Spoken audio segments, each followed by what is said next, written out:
The 9959th meeting of the Security Council is called to order. The provisional agenda for this meeting is the situation in the Middle East, including the Palestinian question. The agenda is adopted. In accordance with Rule 37 of the Council's Provisional Rules of Procedure, I invite the representatives of Israel and Turkey to participate in this meeting. It is so decided. On behalf of the Council, I welcome His Excellency Mr. Hakan Fidan, Minister for Foreign Affairs of Turkey. I propose that the Council invite the representative of the observer state of Palestine to the United Nations to participate in this meeting in accordance with the Provisional Rules of Procedure and the previous practice in this regard. There being no objection, it is so decided. In accordance with Rule 39 of the Council's Provisional Rules of Procedure, I invite the following briefers to participate in this meeting. Mr. Tom Fletcher, Under Secretary General for Humanitarian Affairs and Emergency Relief Coordinator, and Ms. Catherine Russell, Executive Director, United Nations Children's Fund. It is so decided.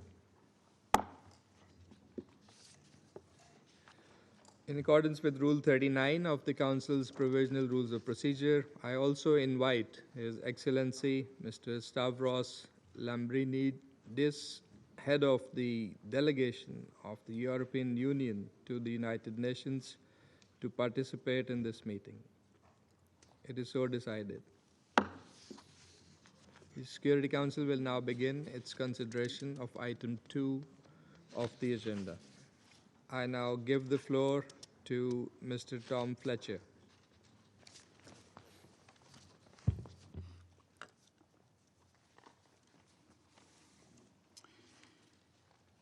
Mr. President, I want to remind this Council why we are briefing you today.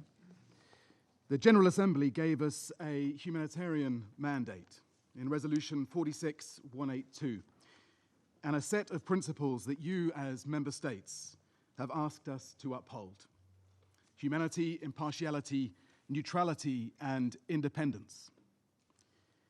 That means aid must go where needs are greatest and without discrimination. It means we answer to civilians in need, not the warring parties.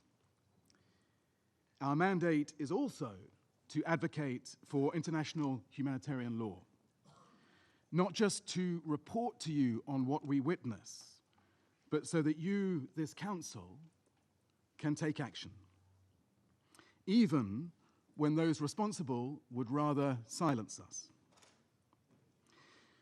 Mr. President, we are beyond vocabulary to describe conditions in Gaza, so let me instead share facts. Food is running out. Those seeking it risk being shot. People are dying trying to feed their families. Field hospitals receive dead bodies, and medical workers hear stories firsthand from the injured, day after day after day. Starvation rates among children hit their highest levels in June, with over 5,800 girls and boys diagnosed as acutely malnourished. Last week, amid this hunger crisis, children and women were killed in a strike while waiting for the food supplements to keep them alive. And Hamas continue to hold hostages, and we've received reports of their attacks on aid workers. The health system is shattered. Only 17 of 36 hospitals and 63 of 170 primary healthcare centers are functioning, all only partially, even as mass casualties arrive daily. In some hospitals, 5 babies share one incubator. 70% of essential medicines are out of stock. Half of all medical equipment has been damaged. Pregnant women give birth without medical care. Women and girls manage menstruation without basic sanitary supplies. Water, sanitation systems are broken. Roughly 4 of every 5 of these facilities, including water points, are now located within militarized zones or areas under displacement orders. So even if they're functional, they're out of reach for those who depend on them. Mr. President, the fuel crisis in Gaza remains at a critical threshold. Last week, Israeli authorities agreed to allow 2 trucks of fuel to Gaza per day, 5 days a week, through the Kerem Shalom crossing. And we have some indication that approvals may increase slightly. We hope these will materialize. This is the first time any fuel has been allowed to enter the Strip in 130 days, and still no petrol has been permitted, which fuels many ambulances and other critical services. 2 trucks provide a fraction of what's required to run essential life-sustaining services. And even when fuel is allowed in for humanitarian purposes, our access to storing and moving it to where it is needed is not guaranteed. Mr. President, turning to the West Bank, there is continued loss of life and livelihoods, movement restrictions, growing displacement. Over the weekend, 2 Palestinian youths were killed in a settler attack near Ramallah. 1 was beaten to death, another was fatally shot. Dozens were injured, and ambulances were blocked from reaching the wounded.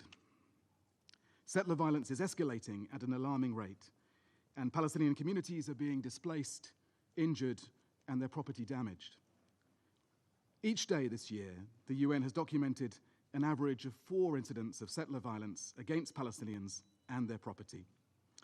In June, 100 Palestinians were injured by Israeli settlers, the highest number in 2 decades. Mr. President, Gaza's soaring humanitarian needs must be met without drawing people into a firing line. Israel, as the occupying power, is obligated to ensure that people have food and medical supplies. But that is not happening. Instead, civilians are exposed to death and injury, forcible displacement, stripped of dignity. It is for you to draw your own conclusions. But surely, we do not need to debate whether killing civilians waiting in line for life's essentials meets the responsibility to provide for civilian needs. We're awaiting the outcome of Israel's investigation into this and earlier incidents. I hope that you will also consider whether Israel's rules of engagement incorporate all feasible precautions to avoid and minimize civilian harm in all circumstances. This means, here as elsewhere, verifying targets, giving effective advance warnings, carefully choosing tactics and weapons, and cancelling or suspending an attack if it would cause disproportionate civilian harm. Mr. President, each time that we report on what we see, we face threats of further reduced access to the civilians we are trying to serve. We face that tension everywhere, but nowhere is that tension between our advocacy mandate and delivering aid greater than in Gaza. Visas are not renewed or reduced in duration, explicitly in response to our work on protection of civilians. Security clearances are not granted for staff to enter Gaza to continue their work, and humanitarian partners are increasingly denied entry to Gaza.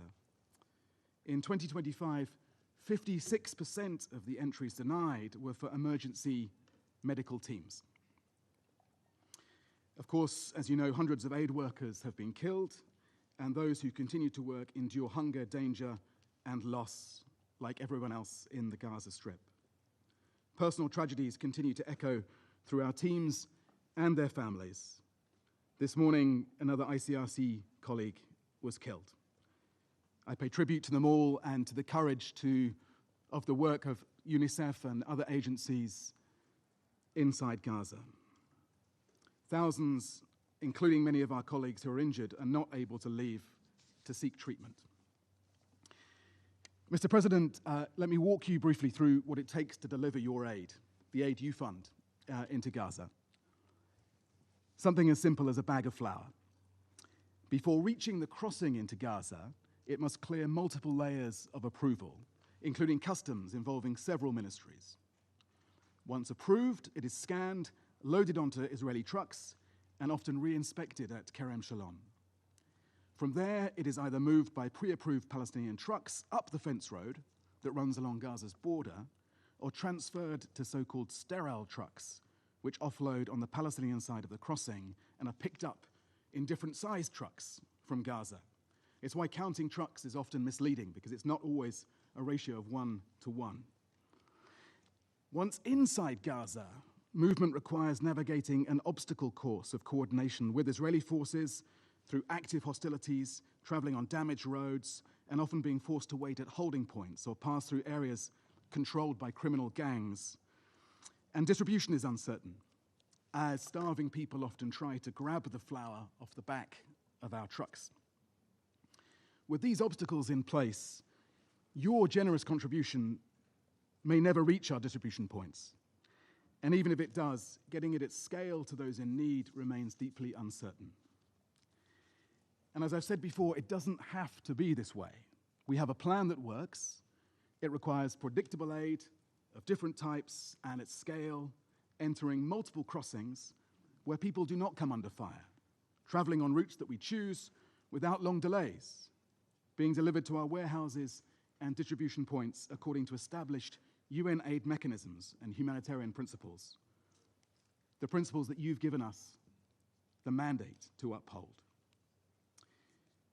Mr. President, even as this broader plan remains stalled, and despite severe restrictions, thousands of colleagues on the ground, daily, at great personal risk, are still delivering life-saving aid. Between 19th of May, when limited aid entry resumed, and the 14th of July, only 1,633 trucks, 62% of the roughly 2,600 submitted to the Israeli authorities, 74% of those approved for entry, reached Kerem Shalom and Zikim crossings. They carried mainly wheat flour, alongside limited quantities of food for kitchens, nutrition supplies, medical supplies, chlorine. After multiple steps of cargo offloading and uploading on different vehicles, a total of 1,600 Palestinian trucks could be collected for distribution inside Gaza. Last week alone, we had 21 emergency medical teams deployed providing life-saving services and some relief to doctors in Gaza. 238 pallets of medical supplies entered, including 10 cold chain pallets with 1,396 blood units and 1,550 plasma doses, enough for 10 days. We supported 800 weekly medical consultations for women and girls, enabled 84 kitchens to serve 260,000 meals daily, and delivered 17,000 cubic meters of drinking water through 1,300 collection points. This is life-saving support provided with dignity. But to be clear, it's a drop in the ocean of what is needed compared to the average of 630 truckloads that entered daily during the ceasefire. The ceasefire proved what's possible, and we need to return to those levels without delay. Now, our work, the UN and its partners, is by no means perfect, but it's rooted in humanitarian principles, practices honed over decades of experience across the globe, steadfast commitment to saving lives. And we ask you again, please let us work. In this respect, I welcome the recent agreement between the European Union and Israel on humanitarian access. We look forward to hearing more of the detail and to understanding how implementation will be assessed. Mr. President, let me remind this Council that the International Court of Justice has demanded that Israel take immediate and effective measures to enable the provision of urgently needed basic services and humanitarian assistance. With these facts before you, I ask you as a Council to assess whether Israel is meeting its international legal obligations and whether we humanitarians can fulfill our mandate. Is this allowing and facilitating rapid, unimpeded passage of impartial humanitarian relief, as the rules of war demand, or is it obstruction? You will draw your own conclusions. Mr. President, weeks ago, an Israeli minister called allowing aid into Gaza a disastrous decision, while another implied that starvation might be justified and moral until hostages are freed, and they must be freed. Intentionally using the starvation of civilians as a method of warfare would, of course, be a war crime. Most recently, Israel's defense minister talked openly about moving Palestinians into what he called a humanitarian city. We understand that the proposal is to forcibly displace Palestinians to a designated zone near Rafah. Now, I don't know how to describe this, but it is not humanitarian. Mr. President, states and armed groups must uphold the rules, forged because of the horrors of conflict and hatred that protect civilians in war. Today, across the world, we watch these rules being corroded and degraded. Again, it is, of course, for you to decide how you act to ensure that all parties respect international humanitarian law. But I agree with some members of the Israeli cabinet that you have consistently overestimated your powers of quiet persuasion. We hold all parties to the standards of international law in this conflict. We don't have to choose, and in fact, we must not choose, between demanding the end to the starvation of civilians in Gaza and demanding the unconditional release of all the hostages. And we must reject anti-Semitism. We must fight it with every fiber of our DNA. But we must also hold Israel to the same principles and laws of all other states. So civilians must be protected wherever they are. Hostages must be released, I say it again. Humanitarian aid must be allowed to enter at scale, and humanitarian workers must be protected. You owe that to Israeli and Palestinian civilians, to the last hopes of a sustainable peace, and to the UN Charter. All members of this council have been unequivocal. Ceasefire, ceasefire, ceasefire. Thank you. I thank Mr. Fletcher for his briefing. I now give the floor to Executive Director Catherine Russell. Excellencies, good afternoon. Thank you very much to Pakistan as the President of the Council, and to member states for bringing us together this afternoon. Thank you for inviting UNICEF to share our firsthand perspective on this desperate situation of Gaza's 1 million children. From the beginning of the present conflict, children, Palestinian and Israeli, have suffered terribly. Children have been killed, traumatized, and taken hostage. Children have been orphaned and injured. Children are hungry and lack clean water. Children are out of school, and the safety of their homes is a distant memory. Children are not political actors. They do not start conflicts, and they are powerless to stop them. But they suffer greatly, and they wonder why the world has failed them. And make no mistake, we have failed them. Over the past 21 months of war, more than 17,000 children have reportedly been killed and 33,000 injured in Gaza. An average of 28 children have been killed each day, the equivalent of an entire classroom. Consider that for a moment, a whole classroom of children killed every day for nearly 2 years. These children are not combatants. They are being killed and maimed as they line up for life-saving food and medicine. Last week, 15 Palestinians, including 9 children and 4 women, were killed by a strike while waiting in line for UNICEF nutritional supplies in Deir al-Balah. Among the survivors was Donia, a mother seeking a lifeline for her family after months of desperation and hunger. Donia's 1-year-old son, Mohammed, was killed in an attack after speaking his first words just hours earlier. When we spoke with Donia, she was lying critically injured in a hospital bed, clutching Mohammed's tiny shoe. This past weekend, 10 people, including 7 children, were killed in an attack while collecting drinking water. And just today, at least 20 people, some of whom were children, were reportedly killed in a chaotic surge of people at a Gaza Humanitarian Foundation distribution site in southern Gaza. Between May 27th and July 7th, the UN Human Rights Office recorded the killings of 798 Palestinian civilians, including children, desperate to find food at or near distribution sites and humanitarian convoys. At the same time, the situation, as Mr. Fletcher mentioned, in the West Bank, including East Jerusalem, has significantly deteriorated. Since the start of the year, 33 Palestinian children have been killed in militarized operations and settler attacks. More than 32,000 people have been forcibly displaced, while the demolition of homes and roads and the use of explosive weapons in populated areas continue. In addition, the number of Palestinian children from the West Bank in detention for alleged security-related offenses has reached its highest level in 7 years. This includes 120 children detained without charge or trial under administrative detention orders. Excellencies, children who survive the war in Gaza will be forever affected by the deprivation and exposure to traumatic events they've experienced. Even before the war began, half of Gaza's child population needed mental health and psychological support. Today, all of Gaza's children need these services. Children in Gaza are enduring catastrophic living conditions, including severe food insecurity and malnutrition.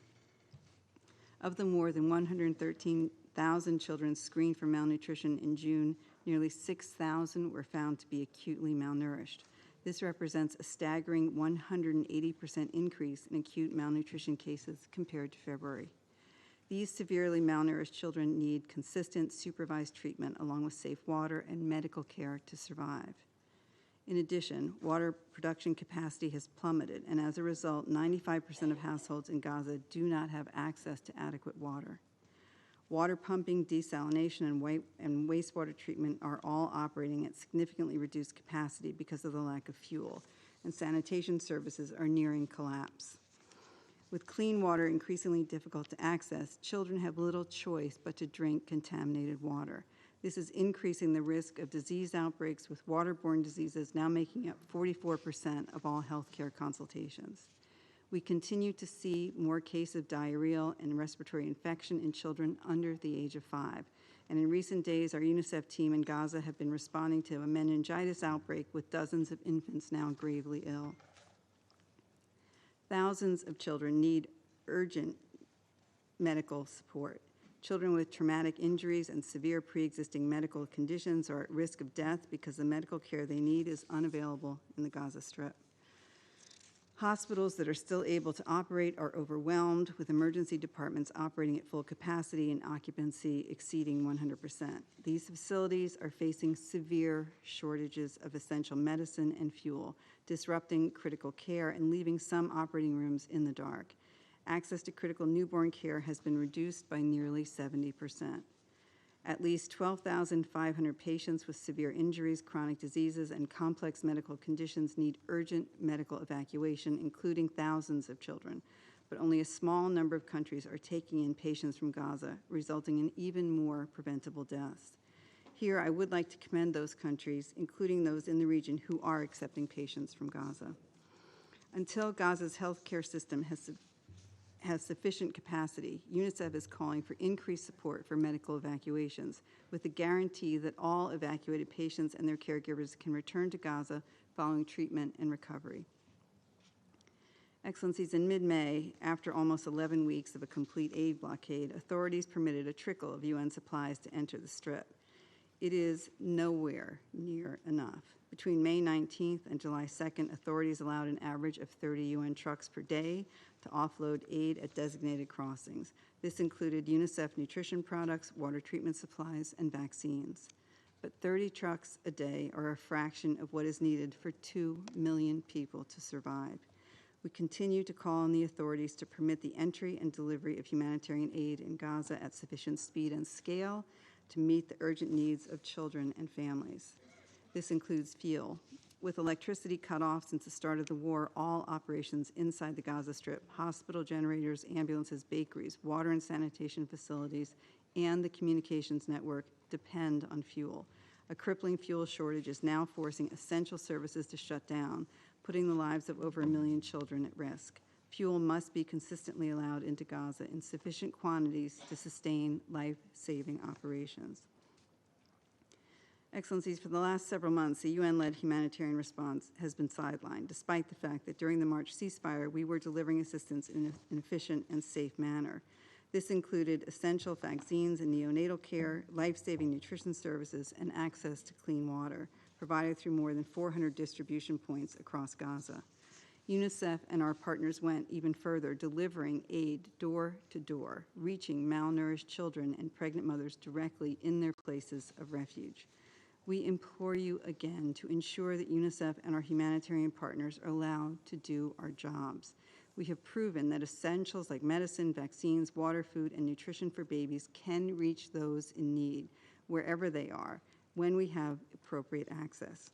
We urgently need a return to the functioning UN-led aid pipeline with safe and sustained humanitarian access through all available crossings. In addition, UNICEF reiterates the Secretary General's appeal to ensure that all aid delivery is demilitarized and grounded in the principles of humanity, impartiality, neutrality, and independence. Civilian safety must be paramount. I urge this Council to use its full weight to press parties to accept these principles and rules. Excellencies, in Gaza, the effects of the violence perpetrated on children have been catastrophic. International law is clear. All parties to the conflict have an obligation to protect civilians and ensure the safe and unimpeded delivery of humanitarian assistance. We call on all parties to immediately act to protect children. We call on Israel to urgently review its rules of engagement to ensure full compliance with international humanitarian law, notably the protection of civilians, including children, and to conduct thorough and independent investigations of incidents and alleged violations to ensure accountability. And we call on all parties to abide by their legal obligations to ensure the survival and well-being of the civilian population, including through safe, rapid, and unimpeded humanitarian access. We call on Hamas and other Palestinian armed groups to uphold international humanitarian law, including respect for facilities that civilians depend on and the facilitation of unimpeded access. In addition, they should immediately and unconditionally release all hostages held inside Gaza. All parties to the conflict should urgently agree to a ceasefire, and we call on this Council to use all tools at its disposal to address human suffering and put an end to this war. Lastly, we call on all member states to use their leverage to de-escalate the conflict in the meantime. Excellencies, the simple truth is that we are failing Gaza's children. Seen through their eyes, our failure is a betrayal of their right to be children, children who are healthy, who are safe, and who are educated. History will judge this failure harshly, and the children will judge it too. Children in Gaza, like children all over the world, deserve peace. Our job is to give children the future they deserve. We simply must do better. Thank you. I thank Ms. Russell for her briefing. I now give the floor to those council members who wish to make statements. And I give the floor to the representative of the United Kingdom. Thank you, President. I'd like to start by thanking USG ERC Fletcher and Executive Director Russell for their sobering briefings, and to thank them for the courage and the work of their teams on the ground. The United Kingdom, together with Denmark, France, Greece, and Slovenia, called for this meeting out of deep concern for the Israeli government's inhumane approach to the crisis in Gaza. This week marks 650 days since the horrific Hamas attacks of October 7th. With each day that passes, the hostages suffer yet more agony, in appalling conditions and deprived from contact with their loved ones. And with each day that passes, the people of Gaza suffer death, desperation, and displacement. This conflict has gone on for far too long. There is a deal to be done. We urge the parties to engage in the spirit of compromise to secure an immediate ceasefire, the release of the hostages, and a pathway towards lasting peace. I'll make 3 points. First, it is imperative that Israel lift its restrictions on aid entering Gaza. Without fuel, water systems and hospitals in Gaza are on the verge of collapse. Without medical supplies, treatable illnesses are costing lives. And without food, Palestinians are dying from malnutrition or forced desperately to scramble for supplies. The Gaza Humanitarian Foundation has acknowledged that the UN has the unique capacity to meet the immense humanitarian need. So we call on Israel to allow the UN to save lives immediately and without obstruction. The United Kingdom welcomes the agreement between the EU and Israel, but we need to see words turned into action. Second, we strongly oppose the expansion of Israel's military operations. We urge Israel immediately to implement and enforce robust measures to protect civilians. In the past 4 months, more than 1,000 children have been killed.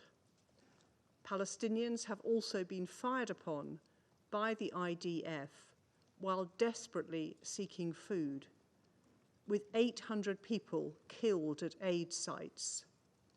This is abhorrent. Third, the United Kingdom is appalled by the Israeli Defense Minister's comments on forced displacement of Palestinians to Rafah. This would contravene the fundamental principles upon which the UN was founded. Palestinian territory must not be reduced, and civilians must be able to return home.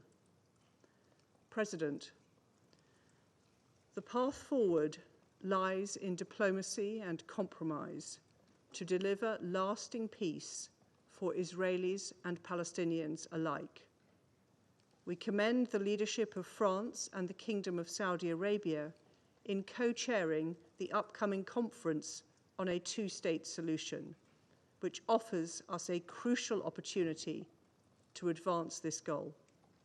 I thank you. Representative of the United Kingdom for the statement, and I now give the floor to the representative of Denmark. Thank you, Mr. President. And let me also thank USG Fletcher and UNICEF Executive Director Russell for your detailed and sobering briefings. And through you, our thanks go to your teams on the ground working under such difficult circumstances. Mr. President, the situation in Gaza is nothing short of catastrophic. The level of human suffering, clearly outlined by our briefers today and many times before, is appalling. That is why Denmark, together with France, Greece, Slovenia, and the UK, called for this urgent meeting. Allow me to focus on 3 key concerns. First, active hostilities continue to claim countless Palestinian lives. Strikes on people sheltering in schools and tents, and on those seeking food, water, and other assistance continue to be reported, resulting in mass casualties. We call on all parties to protect civilians, humanitarian personnel, and civilian infrastructure in accordance with international humanitarian law. Since the establishment of the first GHF food distribution site on 27 May, more than 800 Palestinians have been killed and over 5,000 injured when trying to access food. Their life cut short while simply trying to survive. We deplore the killing of starving civilians trying to get food and reiterate our call for transparent investigations into those incidents. The alarming frequency and scale of these incidents are wholly unacceptable. Second, Mr. President, as part of Israel's expanded military campaign, Israeli forces have continued to issue additional displacement orders. Combined, these orders place more than 85% of Gaza's territory under displacement orders. Civilians have no safe place to go and are instead confined to ever-shrinking spaces. Denmark rejects any forced displacement and calls for the full respect for the among the most vulnerable, with the number of malnourished children rising at an alarming rate, as we just heard from Executive Director Russell. Meanwhile, we have witnessed the sidelining of the United Nations and established international humanitarian organizations from operating in Gaza. Truckloads of much-needed aid deliveries are waiting just outside the border in order to deliver much-needed aid to the Palestinian people. From the European Union side, we'll follow closely the implementation of the recent common understanding with Israel on humanitarian access to Gaza with the aim of improving the situation on the ground. Denmark's position is clear. All restrictions on humanitarian aid must be lifted. We reiterate Israel's clear obligation under international law to ensure full, safe, and unimpeded access to humanitarian aid while observing the humanitarian principle of independence, impartiality, neutrality, and humanity to all Palestinians in need, half of whom are children. Humanitarian aid must never be politicized, used as a political bargaining chip or as part of a military strategy. As we've stated before, this sets a dangerous precedent for the future of humanitarian work in war zones around the world. This is why we support the UN's coordinated plan to resume humanitarian aid deliveries to Gaza. The UN, including UNRWA, alongside the humanitarian partners, must be allowed to do their job, to safely provide the necessary supplies, as well as the uninterrupted delivery of services across Gaza.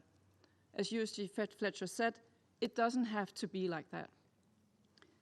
Mr. President, in addition to lifting all the restrictions on humanitarian aid, we urgently need an immediate ceasefire and for Hamas to immediately and unconditionally release the remaining hostages held since the brutal terror attack on October 7, 2023. Meanwhile, the two-state solution remains the only viable path to achieve sustainable peace and stability in the Middle East. We welcome the recent announcement by France and Saudi Arabia that the high-level conference will be resumed on 28 July. We look forward to this opportunity for member states to advance concrete measures for the implementation of a two-state solution. I thank you. Of Denmark for the statement, and now give the floor to the representative of France. Merci, Monsieur le Président. Monsieur le Président, avec nos partenaires britanniques, danois, grecs et slovènes, nous avons souhaité cette réunion du Conseil tant l'urgence est criante. Je remercie le secrétaire général adjoint aux affaires humanitaires, M. Tom Fletcher, ainsi que la directrice générale de l'UNICEF, Mme Catherine Russell, pour leurs exposés qui se passent de commentaires dans leur brutale évidence. Mean that comments are not enough. They're brutal in the detail they describe, and they push the Council to move from words to action. First of all, Israel must be reminded that it must respect international law and that it is bound by its obligations towards the Palestinian population, particularly the people in Gaza. Israel must put an end to its blockade on humanitarian aid. The distribution system managed by the Gaza Humanitarian Foundation is unacceptable. It is incompatible with the obligations under international law and the humanitarian principles of impartiality, neutrality and independence. Since the opening of the Gaza Humanitarian Foundation distribution centers, hundreds of people have lost their lives during food distributions and thousands have been wounded. This is unconscionable. Humanitarian aid, what's more, must never be instrumentalized to serve political ends. It must enter Gaza immediately and at scale. It must do so safely and unimpeded, and it must reach every civilian in need. This in accordance yet again with international humanitarian law. Secondly, the Council must call upon Israel to fully implement its commitments, namely those pursuant to the agreement signed with the European Union on July 10th. That agreement should make it possible to increase the unimpeded delivery of aid. This assistance, as provided for by the agreement, must be provided by the United Nations and its partners. They are the only stakeholders with the capacity to deliver aid while stringently adhering to humanitarian principles and with all possible guarantees regarding the proper distribution of the aid. Of course, food aid, but beyond food aid, medical aid and all other types of aid. All aid to guarantee the survival of hundreds of thousands of innocent civilians who have the right to that assistance and to protection. The Council must reiterate its support to the United Nations and its humanitarian work. Mais bien sûr, tant que However, Gaza for restera as zone long de as guerre ouverte, Gaza cette remains an aide active demeurera war zone, insuffisante. this aid will Aussi, ce fall Conseil short doit-il of continuer need. d'appeler à This council cesser le must feu continue to cesser call le for feu an immédiat, immediate, complet et durable, comprehensive and ainsi qu'à la lasting libération ceasefire, de as well tous as les for the release otages of encore all détenus par le hostages Hamas that de remain façon detained by inconditionnelle. Hamas. They must be Ce sont les seuls unconditionally moyens released. de These are garantir the une only protection ways réelle des to guarantee the populations real et un protection accès of humanitaire people pérenne. and a Des sustained propositions humanitarian d'accord ont access. été Proposals présentées. for agreements have Les been pourparlers presented. doivent avancer Talks de bonne must foi now sur cette forge base. ahead Et une on this nouvelle fois, nous basis in good saluons les faith. And efforts once ineffables again, we de commend the médiation tireless du mediation Qatar, efforts des États-Unis, made by Qatar, de the l'Égypte, United et States, nous les and soutenons. Egypt, and we support Enfin, these efforts. l'extrême Finally, gravité de la the situation humanitaire à Gaza extremely nous grave rappelle nature of the finalement chaque jour humanitarian qu'il situation est in urgent Gaza d'œuvrer reminds us à un every règlement day that it is politique du urgent to conflit strive for a political israélo-palestinien, settlement to the seule solution à Israeli-Palestinian même de répondre aux conflict. aspirations This is the légitimes only des solution able Israéliens to meet the et des legitimate Palestiniens aspirations à of la the paix comme à la Israeli and sécurité. Palestinian people for C'est dans peace cet and esprit security. que It la is in France et this l'Arabie spirit that saoudite France and Saudi reprendront Arabia les will, 19 et 29 on juillet the à 29th New and York, 30th in la New conférence York, internationale de l'Assemblée générale co-chair sur the la mise en œuvre international de la solution conference des on deux the États. implementation of the two-state Cette solution solution, ce held n'est under the ni une aegis illusion of ni une the utopie. GA. This C'est la is voie not a réaliste utopia. It's vers une not a paix pipe durable. dream, that Les two-state travaux des solution. groupes de It is travail a de cette pathway conférence, towards a future. alimentés par The les 8 États membres des working Nations groups Unies, will work ont under permis the UN d'identifier des actions umbrella, concrètes and pour they matérialiser will cette solution, identify tangible ways forward pour to rouvrir bring the un horizon two-state solution politique to au fruition, bénéfice to tant des once again Israéliens restore que a des political Palestiniens. horizon for the Je vous benefit of remercie. Israelis and Palestinians. I I thank thank you. the representative of France for the statement, and I now give the floor to the Thank you, Mr. President, and thank you for responding to the joint call of 5 member states, namely United Kingdom, Denmark, France, Slovenia, and my own country, Greece, for an urgent briefing on the humanitarian situation in Gaza. I would also like to thank our briefers, Under-Secretary General Tom Fletcher and Executive Director of UNICEF, Mrs. Catherine Russell, for their briefings. Mr. President, a year and a half into this conflict, a severe humanitarian crisis has taken hold of the entire Gaza Strip. The entire population of Gaza, half of whom are children, is facing conditions of unimaginable distress, displaced, unsafe, deprived of access to basic means of survival. They struggle every day to make it to the next.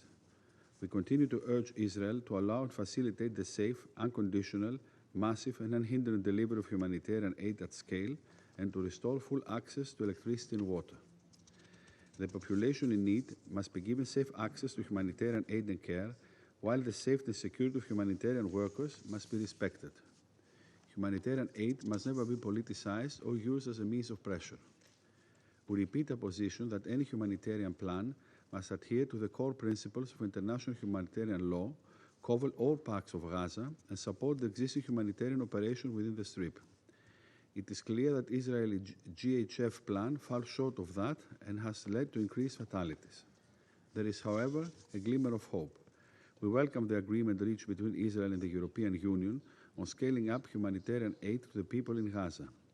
We expect that the agreed steps are implemented urgently so as to substantially increase the daily trucks of food and non-food items and result in opening of more crossings in the southern and northern part of Gaza.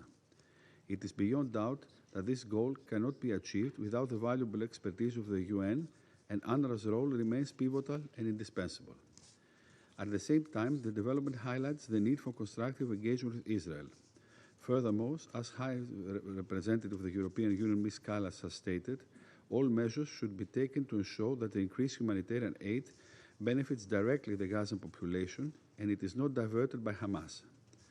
Mr. President, while efforts led by Egypt, Qatar, and the United States to secure a deal for a much-needed ceasefire are ongoing, we do not forget that hostages continue to suffer, being held in captivity by Hamas for 19 months already.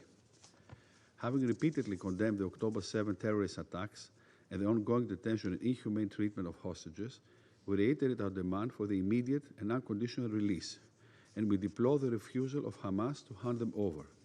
Hamas remains an obstacle to peace. Mr. President, while conditions in Gaza remains dire, the situation is alarming in the West Bank, including East Jerusalem. We condemn the escalation of violence there, following the continued settler violence, the expansion of illegal settlements, and Israel's military operation. The repeated attacks against Taibeh, one of the Christian majority villages in the West Bank, are very disturbing. settlement expansion is contrary to international law and the relevant Security Council resolution, and seriously undermines prospects for a two-state solution.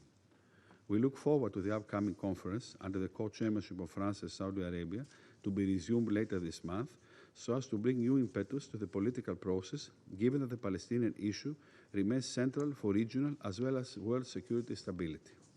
In this spirit, Greece stands ready to engage towards moving the Arab plan forward, as presented by Egypt, and further develop it where necessary.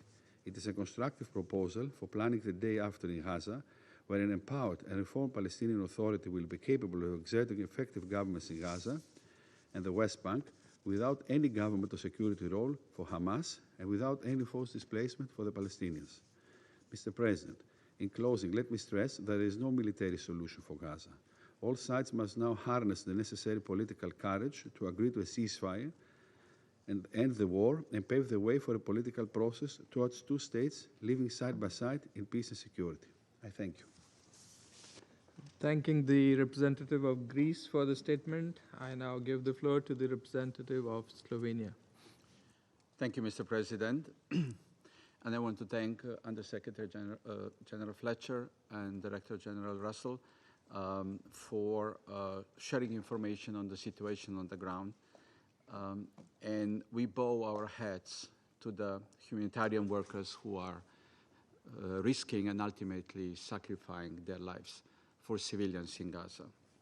Mr. President, looking back 80 years, one can observe the way conflicts have evolved. Yet one feature remains the same: denial of the parties of the reality on the ground and the atrocities that they are committing.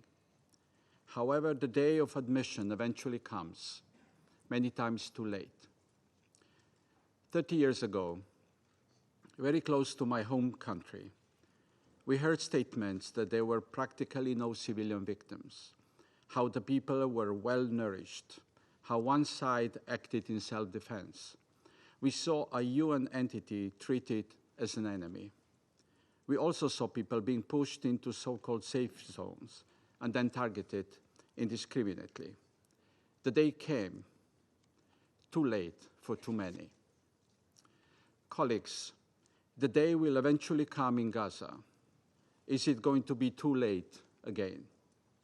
Mr. President, Slovenia keeps calling for and demanding an immediate and unconditional ceasefire and release of all hostages. However, the absence of a ceasefire does not absolve any party of its obligation to respect international humanitarian law and to ensure the unimpeded delivery of humanitarian assistance and other basic items, including adequate fuel at scale. It is clear from today's briefings that we are not seeing the actions that are urgently needed. Quite the opposite. The situation is becoming worse by the day. And with this in mind, we want to underline three main messages. One, the UN, including UNRWA, and its humanitarian partners must remain the backbone of the humanitarian response in Gaza. During the last ceasefire, they proved that they can deliver if only they are allowed. In their work, they must be ensured full protection and unlimited access.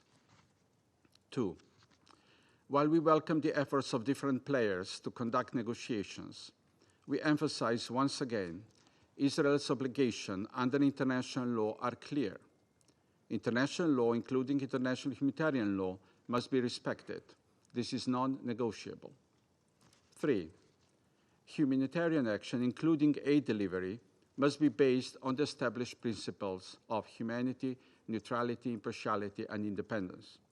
These principles ensure the effective and ethical delivery of aid in any conflict zone. They prevent humanitarian aid from being used as an instrument of war.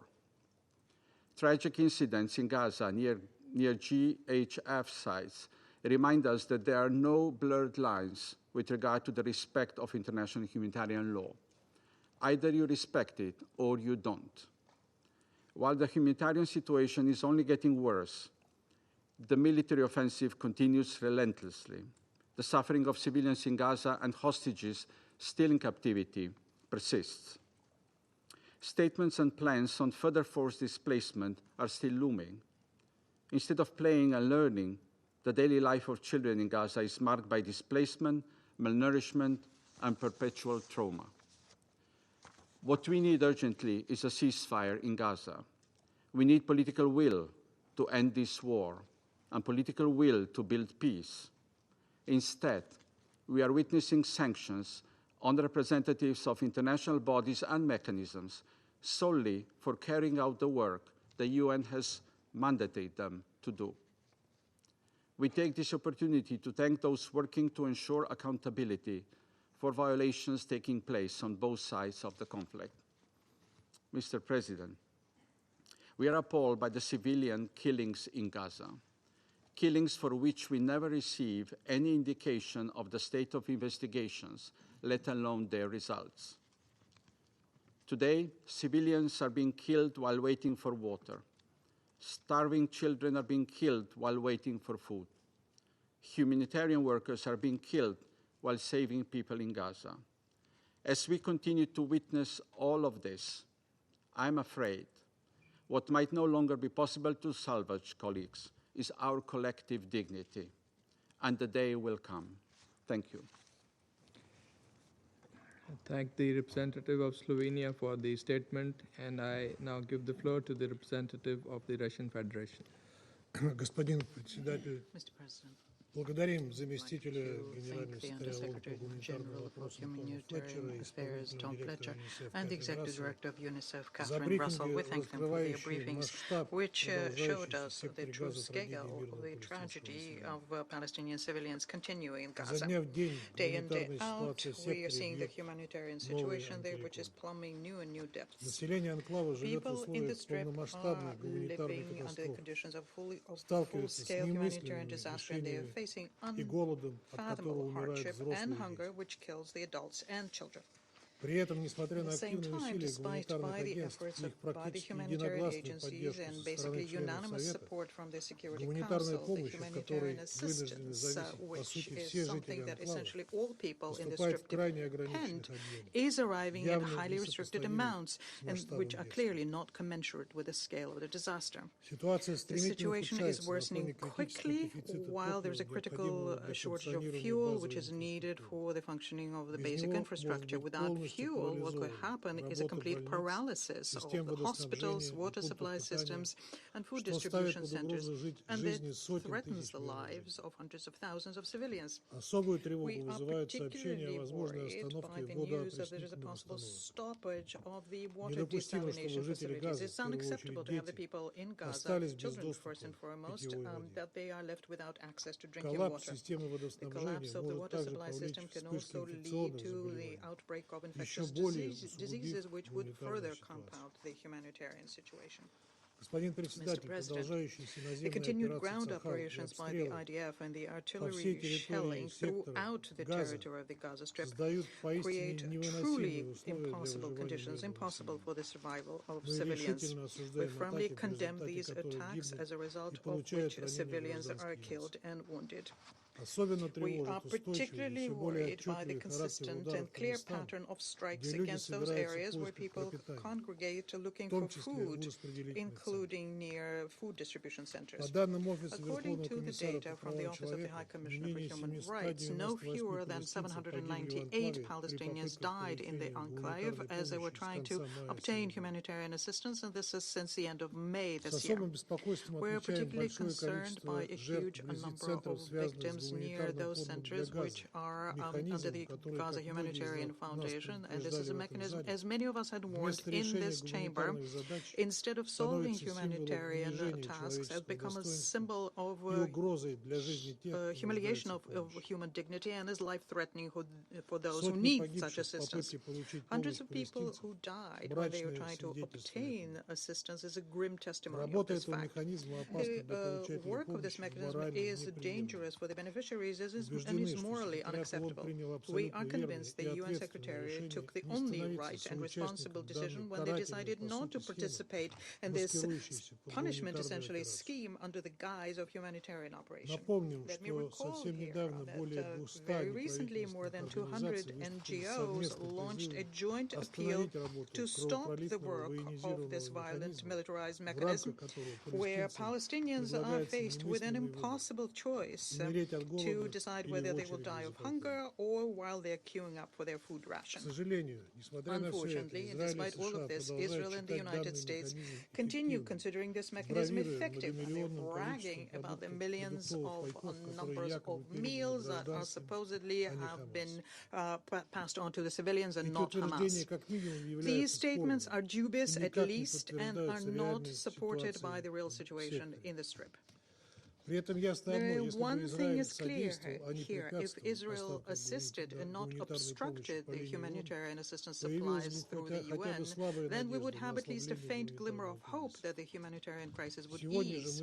Well, today we do not have such hope, and the massive collective punishment against Palestinians in violation of the basic rules of the IHL is something that's going on in front of our eyes.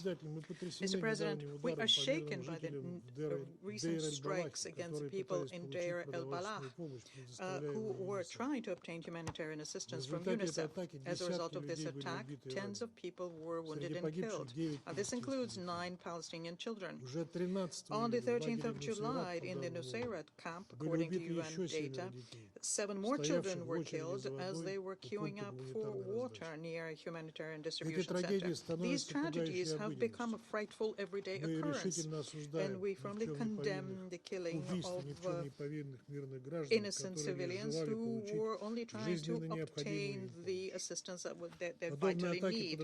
Such attacks undermine the very possibility of saving human lives and are a gross violation of international humanitarian law. Unfortunately, humanitarian personnel are also continue dying. There was another strike against the office of a humanitarian organization delivered on the 10th of July in Gaza, took the lives of 3 more humanitarians. This tragic incident once again shows how high the risk is that humanitarians are facing when they are doing their duty under the conditions of constant present danger. In parallel to attacks against humanitarians and the reporters who are covering Gaza, there is a true persecution unfolding against UN bodies which are out of favor, and this refers to UNRWA first and foremost, and this is the agency which for decades have been helping Palestinians with humanitarian assistance, education and health care. UNRWA's uninterrupted and stable work is a guarantee of survival for the millions of Palestinians who are living not just in Gaza, but, as we all know, also in neighboring countries, the countries which took in refugees. I'd like to underscore here that there has never been an alternative to UNRWA. And after UNRWA and the UN Secretary General, they went after the special procedures under the Human Rights Council. Such acts are not in line with the duties of UN member states. They are in violation of the Charter and in violation of the Convention on Immunities and Privileges. This situation requires a very decisive international reaction. Protection and providing for the civilians in the occupied Palestinian territories is a duty of Israel as an occupying power. And this is not something that depends on whether or not it's acceptable for the Israeli leadership. We insist on unconditionally ensuring the safety of civilians. Unfortunately, all attempts by the international community to obtain the very basic principles of humanity being abided by are encountering an all-around support by Washington to its ally. Washington essentially gave to West Jerusalem a carte blanche on any activity against Palestinians. Mr. President, if anyone is thinking that the situation in Gaza could not possibly get worse, well, they're probably wrong. According to the information we are getting, including from Israeli officials, West Jerusalem is preparing a new plan to move 600,000 Palestinians in the so-called humanitarian city in Rafah, south of the Morag military corridor. And the goal here to, in future, concentrate all 2 million Palestinians there, having checked them against their links with Hamas. The Commissioner General of UNRWA, Philip Lazzarini, has already characterized this plan as, in essence, trying to create a huge concentration camp, the Palestinian inhabitants of which will be deprived of any prospects for their future. We would like to point out here that the former Prime Minister of Israel, Ehud Olmert, also shares such an assessment, and he called this initiative a part of the general campaign conducted by the Netanyahu government to conduct an ethnic cleansing and deportation of Palestinians. It would be interesting to hear an assessment of this initiative from OCHA and UNICEF. Mr. President, unfortunately, Gaza is not the only area where the Palestinians are situation so dire. We're very worried by the situation in the West Bank. There we're seeing intensified operations by the Israeli forces, especially in the north. What is being done by West Jerusalem leads to massive destruction, worsens humanitarian crisis, and deprives the displaced families of any hope for a return. We regularly receive information about the killings and violence against the Palestinians, the seizure of territory, and the demolition of their buildings. And this is unacceptable.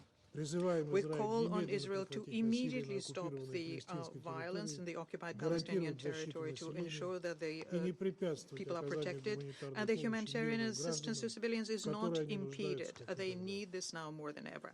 It's important also to stop the expansion of settlements, stop the provocations on behalf of the settlers who are publicly humiliating the honor and dignity of the Palestinians. Mr. President, we all in this chamber have said many times that ensuring unimpeded humanitarian access to all of the needy in the Strip under the conditions of a continued military operation by the ADF is essentially mission impossible. Furthermore, it's clear for everyone that using force so as to save the hostages in Gaza is something that has shown to be ineffective. And in this regard, we would like to call on the parties yet once again to reach agreements on ceasefire with the help of the mediation, such agreements which would result in the release and the exchange of all forcibly detained people. In order for the authorities in Israel to finally lift the blockade of this sector, Washington has to reject their unconditional support for West Jerusalem, stop covering their violations of IHL, and use their influence to stabilize the situation. We're convinced that there is no alternative to this here. This is the only way that the vicious circle of violence can be broken, and the relaunching of the peace process of the Middle East settlement on the two-state solution can be obtained. The ultimate goal here is to create an independent Palestinian state within the 1967 borders, with the capital in East Jerusalem, coexisting with Israel in peace and security. The many years of the Israeli-Arab conflict has shown that there is no other alternative peaceful scenario in the Middle East. In this context, we welcome the intent on the part of Saudi Arabia and France to convene an international high-level conference to support the two-state solution at the end of the month in New York, and we plan to participate in it very actively. I thank you. I thank the representative of the Russian Federation for the statement, and now give the floor to the representative of Republic of Korea. Thank you, Mr. President. I thank USG Tom Fletcher and Executive Director Catherine Russell of UNICEF for their sobering briefings. Mr. President, humanitarian assistance should not be used as a political tool. And aid seekers must not risk their lives to get life-saving assistance. Unfortunately, what we witness every day in Gaza for several months contradicts our fundamental belief. We are deeply concerned by the recent announcement by the UN that as of July 13th, 875 Palestinians in Gaza have been killed while trying to reach food. Out of those victims, 674 killed in the vicinity of the GHF sites. Every effort to deliver humanitarian aid, including food, medicine, and fuel, should be encouraged. But what we should not overlook is that such assistance must be carried out in a safe and dignified way, in full compliance with humanitarian principles. Amid the complete restrictions of access to the international media, we still encounter shocking videos and overwhelming testimonies about each person's experience at the GHF distribution sites. Those witnesses are not only Palestinian civilians, but also now include foreign security employees and even IDF soldiers. Despite this situation, there is still a persistent lack of accurate and sufficient information on the facts around the GHF aid distribution sites or near UN convoys, and this should not be ignored. As the OHCHR indicated, I quote, "It is not helpful to issue blanket dismissals of the concerns raised by the international community," unquote. A full and transparent investigation should follow. And more importantly, international journalists must be allowed to enter Gaza, witness what is happening, and report the details back to the world. Mr. President, the United Nations has repeatedly stressed that it is ready to work to relieve the extreme suffering of Palestinians in Gaza through the swift and unimpeded delivery of humanitarian aid to those in need. We trust the desperate but confident voice by the UN. We are aware that the WFP is continuing its delivery of basic food items to local communities, and that the WHO facilitated entry of limited medical supplies into Gaza. However, ongoing restrictions to the requisite aid make it impossible for the UN to meet the needs of 2 million people in Gaza as hunger and violence surge. We thus call on Israel to fully cooperate with the UN to expand the unimpeded entry and delivery of humanitarian aid in Gaza at scale through the UN's well-established and trusted delivery mechanism. We are seriously alarmed by the incessant reports by the UN that everything, notably food, fuel, and medical goods, are in desperate need as existing stocks run out. We call on Israel to help the UN. We repeat our call for the protection of civilians based on the clear principles of international humanitarian law, including distinction, precaution, and proportionality. The daily repetitious killing of innocent aid seekers, such as those killed last weekend queuing for water, including 7 children, must stop immediately, regardless of cause. Mr. President, last week we were hopeful for the finalization of a deal to secure an immediate ceasefire and release of hostages in Gaza. We sincerely hope that through efforts by mediators, US, Qatar, and Egypt, a ceasefire can be resumed in Gaza as soon as possible. As we are concerned by the suffering of Palestinians in Gaza, we are also worried by the fate of the innocent Israeli hostages and the agony of their families. We thus hope that all remaining hostages brutally held by Hamas, both living and dead, can be unconditionally released, and that an immediate ceasefire can be made permanent. We also hope that any deal to reach ceasefire can be a starting point for durable peace in Israel and Palestine. Thus, we reiterate our firm oppositions to any proposal to forcibly relocate Palestinian civilians inside or outside of Gaza. Realization of mutual acceptance and respect is the key for lasting peace in the region. I thank you, Mr. President. The representative of the Republic of Korea for the statement, and now give the floor to the representative of China. Thank you, President. At the outset, I thank the UK, Denmark, France, Greece, and Slovenia for the initiative in calling today's meeting. I also thank USG Fletcher and Executive Director Russell for their briefings, which are heart-wrenching. 21 months into the Gaza conflict, the humanitarian situation on the ground has worsened to an unprecedented level. The international community must take strong actions with utmost urgency to alleviate the humanitarian catastrophe. I would like to make the following 3 points. First, humanitarian access must be fully restored. Under Israel's extreme blockade, Gaza is experiencing extreme shortages in all types of supplies for survival and faces imminent large-scale famine.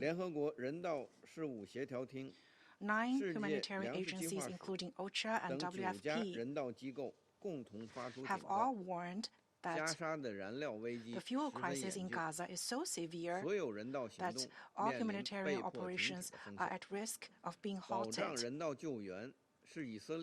As the occupying power, Israel has the obligation to guarantee humanitarian assistance under international humanitarian law. This is also a clear requirement contained in a number of Council resolutions and ICJ's orders on provisional measures. China firmly opposes the weaponization of humanitarian assistance and urges Israel to immediately lift the blockade and siege of Gaza so as to fully restore humanitarian access. Second, assistance must be rendered by adhering to humanitarian principles. As the UN has pointed out on many occasions, the militarized aid distribution mechanism launched by the US and Israel violates the principles of impartiality, independence, and neutrality.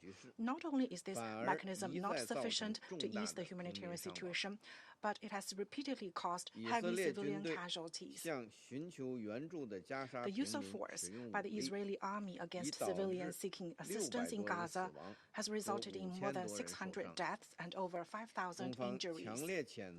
China strongly condemns the attacks against civilians and calls for accountability through serious and thorough investigations. The UN and other humanitarian agencies have built full-fledged systems with rich experience and therefore are capable of delivering humanitarian supplies on a large scale across Gaza. All parties should support the UN in delivering assistance in a manner that upholds humanitarian principles, while Israel is obligated to guarantee the safety and security of assistance and provide facilitation in all respects. Third, forced displacement of people must be stopped in Gaza. Since the start of the current Gaza conflict, Israel has imposed a large number of evacuation orders covering more than 86% of Gaza territory, resulting in repeated displacement of more than 1.9 million people. Recently, Israel is reportedly discussing the establishment of a so-called humanitarian city in southern Gaza, and we are gravely concerned about that. Both Gaza and the West Bank are the homeland of the Palestinian people, not bargaining chips in political deals. Any attempt to forcibly transfer the Palestinian people is a grave violation of international law and Council resolutions and must be firmly rejected by the international community. President, an immediate and lasting ceasefire in Gaza is the key precondition for saving lives and easing the humanitarian disaster. While we take note of the recent resumption of ceasefire negotiations, Israeli attacks continue, with new innocent lives lost every day. These cruel facts have shown time and again that peace cannot be achieved by force and that prolongation of a war only leads to more deaths and hatred. We urge Israel to immediately cease all military operations in Gaza.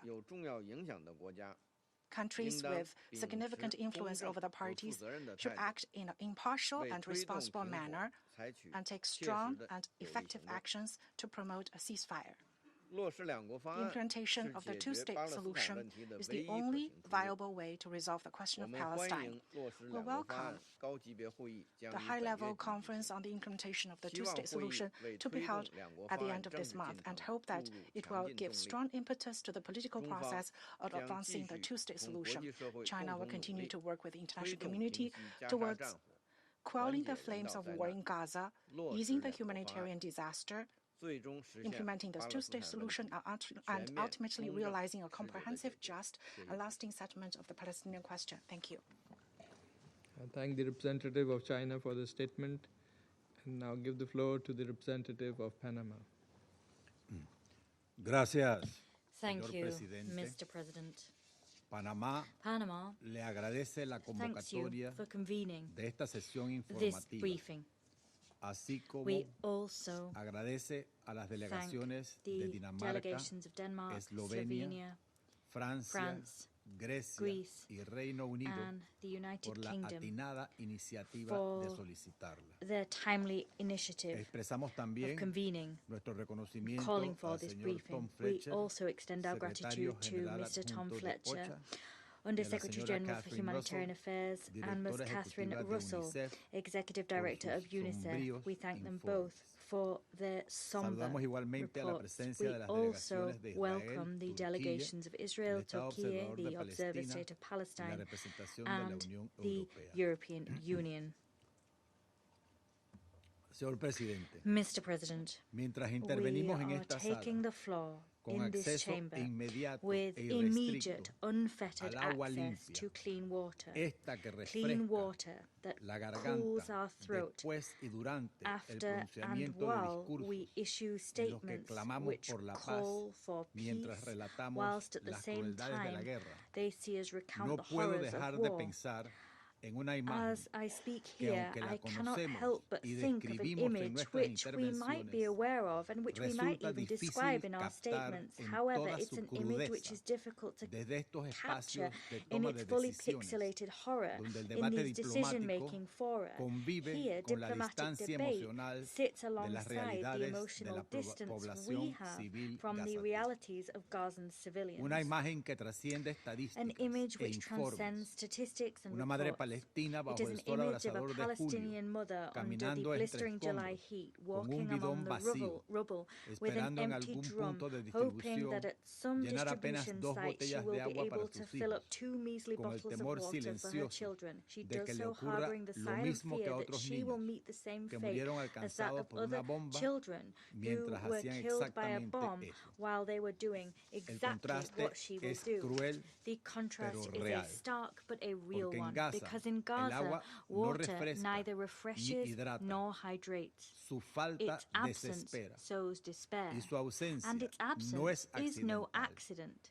Es una It is a sentencia slow lenta de sentence sufrimiento handed causado down por el hombre. by humans and the suffering they have Panamá induced. reitera su Panama llamado reiterates its urgente urgent a appeal for restablecer the un alto al fuego restoration inmediato of an que immediate permita ceasefire, detener a el ceasefire sufrimiento which will humano, halt human suffering, facilitar el facilitate ingreso the sostenido, sustained, sin unfettered, restricciones y de and manera at-scale adecuada entry de la of vital vital ayuda humanitaria a humanitarian Gaza aid to Gaza, y and asegurar a ceasefire la which will liberación ensure the inmediata, immediate, digna e dignified and incondicional unconditional de release todos los rehenes of aún en all the poder de hostages Hamas, which remain under cuyos Hamas actos control. de brutal violencia y de Hamas's crueldad acts of condenamos enérgicamente cruelty and una vez barbarism más. are acts which we once again Estas fervently medidas condemn. son These urgentes, measures are urgent, indispensables they are y vital, and posibles. they are feasible. Señor Presidente, Mr. President, más de more than 58,000 personas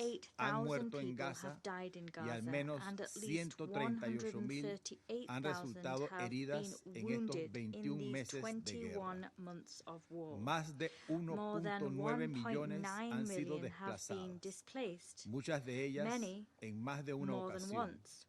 and 86% of the territory exists permanently under evacuation orders. The very minimum conditions that must be met for a dignified life seem to have vanished. 80% of Gaza's water and sanitation infrastructure is within militarized zones or in areas under evacuation orders. Regrettably, water no longer soothes or saves. It becomes mud. It is a source of illness and a source of death. According to the World Food Programme, 100% of Gaza's population is facing acute food insecurity, and at least 470,000 people are facing Aproximadamente 71,000 Approximately niños 71,000 children and 17,000 women require urgent por treatment for desnutrición malnutrition, y uno de cada and 3 one of every habitantes 3 pasa residents días goes enteros sin comer. entire days without eating a Paradójicamente, mouthful. mientras los almacenes están While vacíos, stores are empty, más de 116,000 more than toneladas métricas de alimentos 116,000 metric tons of suficientes para food, alimentar enough a to 1 millón feed de a million personas people durante 4 for meses 4 months, esperan are patiently pacientemente awaiting luz the verde green para light ingresar a la to franja. enter the strip. No es que no haya It comida, isn't that there es isn't que no any se food permite available. o se It's dificulta that que llegue. its entry Cuando llega, is denied acceder a ella or hampered. se ha When it convertido does en un acto arrive, peligroso. accessing it has El become 10 de a dangerous julio, act. en On the Deir 10th of al-Balah, July in Deir un al-Balah, ataque aéreo an contra un airstrike centro de against a nutrición feeding center provocó la muerte de killed 15 15 personas, people. entre ellas These 9 included niños 9 y 4 children and mujeres, 4 women. mientras They were esperaban killed en while fila they were para lining up recibir to ayuda receive food aid. alimentaria. 19 menores 19 más more resultaron children heridos. were wounded. Lamentablemente, situaciones Unfortunately, como esta se situations han vuelto such as these el have pan de cada become día en part and Gaza parcel of everyday life in reclaman, Gaza, exigen and they el fin a la guerra. demand an end to the war. Según la Oficina de According Derechos to Humanos de the la UN ONU, Human Rights desde Office, mayo, since May, al menos at least 875 875 people have han died muerto mientras whilst intentaban they were recibir trying ayuda. to receive La aid. mayoría de ellas The en las majority of them cercanías de centros de were doing so distribución in the areas operados por surrounding the mecanismos distribution alternos centers al sistema de operated by Naciones mechanisms alternative to those provided más by the bien United Nations intencionados system. que estos However well esfuerzos intentioned puedan such ser, efforts might be, han expuesto they a la have población exposed civil de Gazan Gaza civilians a altos to riesgos high operativos y de operational and seguridad, security risks justo at the cuando very acuden con la moment esperanza when de they aliviar el hambre. come with the hope of finding Esta misma respite for their mañana, hunger. en otro Just this trágico morning, episodio, in another tragic al menos episode, at 20 least personas 20 murieron people en las died cercanías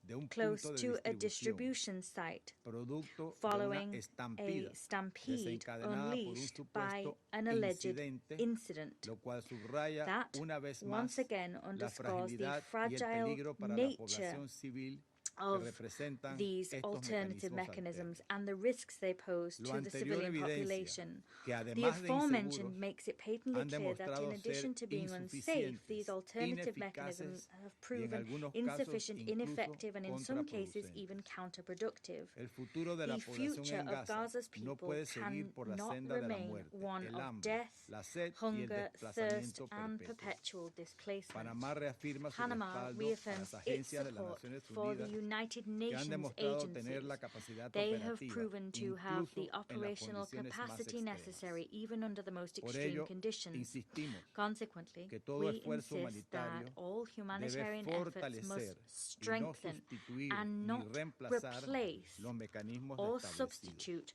the already Reiteramos que la established protección de los mechanisms. civiles, We reiterate del that the personal protection of humanitario civilians, y de las humanitarian instalaciones de las personnel, Naciones and Unidas United Nations es una facilities obligación is an bajo el derecho obligation internacional under humanitario. international humanitarian law. Señor Presidente, Mr. President, en un mundo in a que world produce which suficiente produces comida para enough todos, food for everybody, que ha in a desarrollado world which has tecnologías developed capaces de salvar technologies vidas capable of saving y que lives, and in a cuentan con world los which medios has the para hacer means llegar ayuda to humanitaria, make incluso en humanitarian medio de aid conflictos, arrive where it's permitir needed, que even in civiles the mueran midst of por hambre, conflict, sed o allowing enfermedades civilians to die from prevenibles hunger, es una thirst, or tragedia preventable disease insostenible. is an unconscionable tragedy. Aún más insoportable All the more resulta cuando las unconscionable víctimas son is the niños. fact that los these más victims can be inocentes en children. cualquier That's guerra when it's most y a quienes unacceptable, corresponde because children are the proteger most por innocent encima parties de in cualquier any diferencia war, and política they o must be militar. protected over and above any Panamá political or continuará military apoyando differences. todos los Panama esfuerzos will continue para to que en un support all futuro, efforts ojalá to cercano, ensure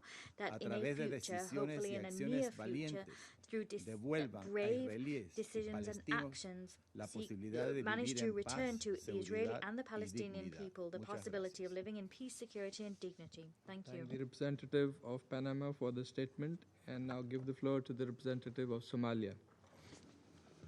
Mr. President, Somalia extends its gratitude to Denmark, France, Greece, Slovenia, and the United Kingdom for calling for this urgent meeting. We also thank USG Fletcher, Director Russell, for their sobering insights on the deepening humanitarian crisis in the occupied Palestinian territory, and commend UN personnel's dedication and sacrifices under unprecedented circumstances. We are gravely alarmed by the continuing humanitarian catastrophe in Gaza, where families have been shattered, entire neighborhoods obliterated, and nearly 2 million people forcibly displaced. Gaza's health, water, and sanitation systems have collapsed under constant siege and bombardment. According to UNICEF and other agencies, children form the overwhelming percentage of those killed. Today, Gaza stands as the most dangerous place in the world to be a child. The use of starvation as a weapon of war has brought about full-scale famine in most of Gaza. Aid convoys are routinely obstructed or targeted. Over 500 Palestinians have tragically been killed while simply waiting for aid. There's no safe space in Gaza, and the population has exhausted all and its last coping mechanisms. Humanitarian operations are crippled by severe restrictions and ongoing insecurity. Somalia is particularly appalled by the deliberate targeting of humanitarian personnel. More than 340 UN staff members have died since the start of this conflict, the highest number of fatalities among UN personnel in any single conflict. These individuals risked everything to deliver hope and sustenance, which is an indicament of this war's conduct. The killing of aid workers, journalists, and medical staff must be investigated, and those responsible must be held accountable. International humanitarian law must be respected without exceptions. The deliberate targeting of civilians, denial of aid, and the use of starvation as a tool of war are not only morally abhorrent, they are grave violations of international law. These actions are not limited to Gaza.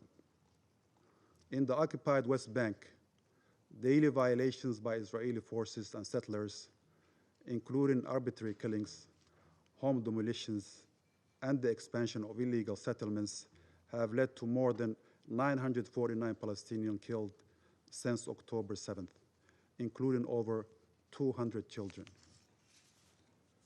This is the highest toll since 1967 and only serves to deepen the occupation and undermine the two-state solution. Mr. President, we welcome the ongoing ceasefire proposal and commend the efforts of Egypt, Qatar, and the United States. But words must be matched by action. Our delegation reiterates its call for an immediate, permanent, and unconditional ceasefire, unhindered humanitarian access across Gaza, protection of civilians and aid workers in line with international humanitarian law, and the release of all hostages and detainees on both sides. As long as the root causes of occupation, blockade, and the denial of Palestinian self-determination persist, peace will remain out of reach. Somalia reaffirms its unwavering support for the inalienable rights of the Palestinian people, including their right to self-determination and to establish an independent, sovereign state of Palestine with Al-Quds al-Sharif as its capital in accordance with relevant UN resolutions and the Arab Peace Initiative. We urge the international community to move beyond statements of concern and toward a principled, coordinated, and an enforceable response that upholds the values and the obligations under the UN Charter. I thank you, Mr. President.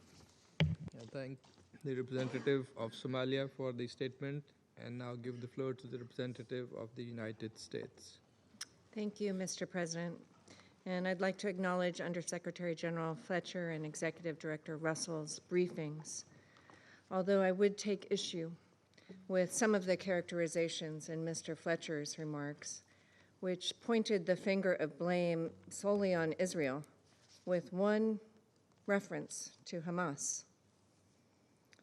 I will also address in my remarks how refusal to work with the Gaza Humanitarian Foundation is tantamount to dereliction of duty in the humanitarian space.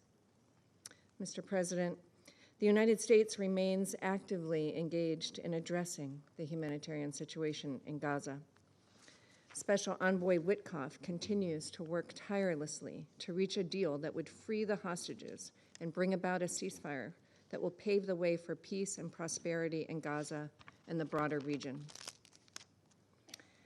Mr. President, before I continue, I want to state that we are aware of reports of fatalities at a Gaza Humanitarian Foundation site in Khan Yunis, and the United States mourns this loss of life.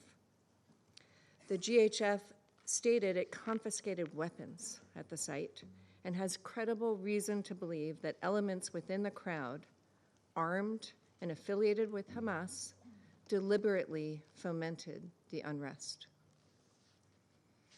Regarding our diplomatic efforts, Israel has accepted proposed ceasefire terms. However, Hamas continues to stubbornly reject them. We would have a ceasefire today if Hamas had agreed to the proposal on the table.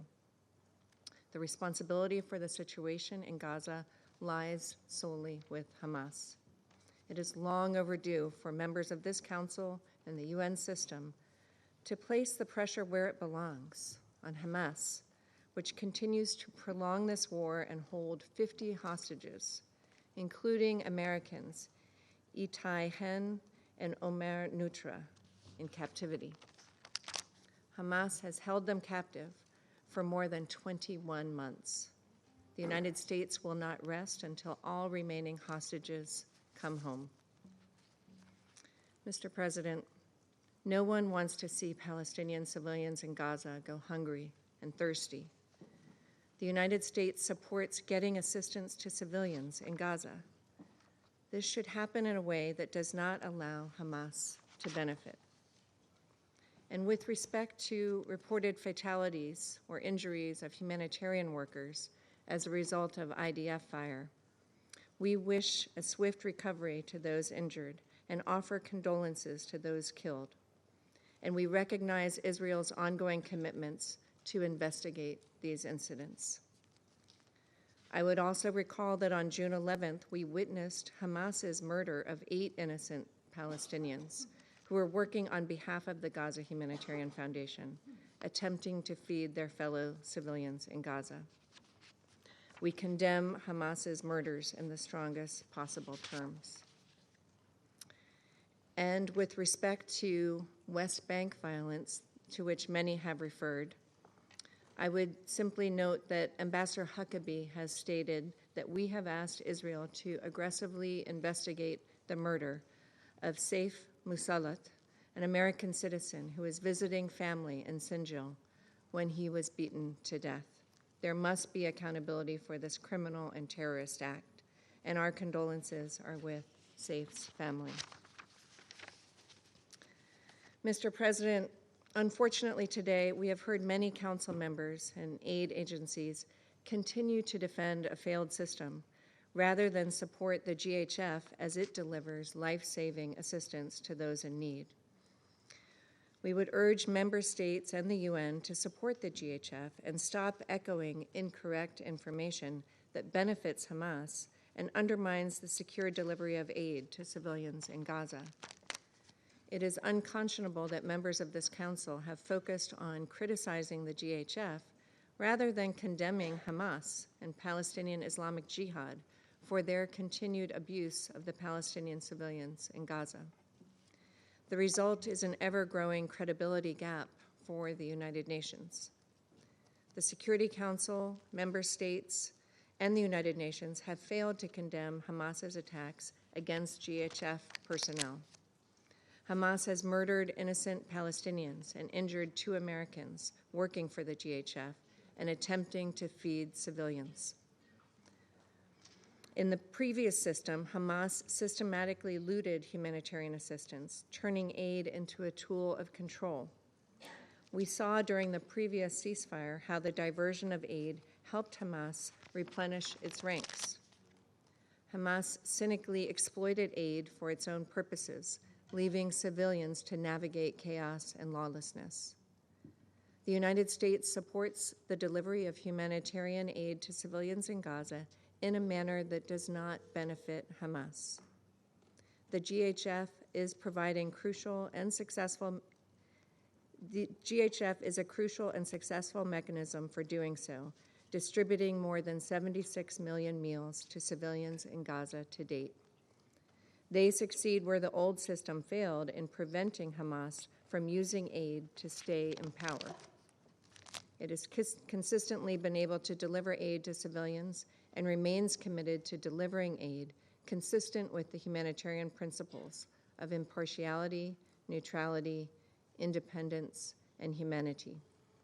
The GHF is a results-focused alternative to a broken aid system, following through on President Trump's commitment to feed Gaza's civilians without supporting Hamas or prolonging the conflict. The United States supports creative solutions that securely provide aid to Palestinians in Gaza without supporting Hamas or other terrorist organizations, and welcomes the additional aid entering Gaza following the agreement between the European Union and Israel. The United States has worked with GHF to assist the foundation in scaling up and increasing its effectiveness. Mr. President, while no mechanism is perfect, this is a good one, and it is continuously getting better, and the UN should help it do so. We urge Council members to join us in supporting the work of the GHF as it delivers life-saving aid to civilians on the ground. I thank you. I thank the representative of the United States and now give the floor to the representative of Guyana. Thank you, Mr. President. Thank you for convening this meeting to receive an update on the humanitarian situation in Gaza. I also thank USG Fletcher and UNICEF Executive Director Russell for the sobering briefings and for their and their team's tireless work in providing a lifeline for Palestinians under the most challenging circumstances. The catastrophic humanitarian conditions being endured by civilians in Gaza, many of them children, continue to deteriorate rapidly. As we heard from the briefers today, the situation has worsened beyond imagination. The civilian population, already several times displaced, is now facing crisis-level food insecurity. It was heartbreaking to hear WFP's Deputy Executive Director speak recently of mothers in Gaza trying to prevent their children from playing so they could conserve energy due to lack of food. Just this week, 7 children waiting for water were among those killed in an Israeli airstrike. As the parties haggle over ceasefire conditions, the world is witnessing a cruel war on children.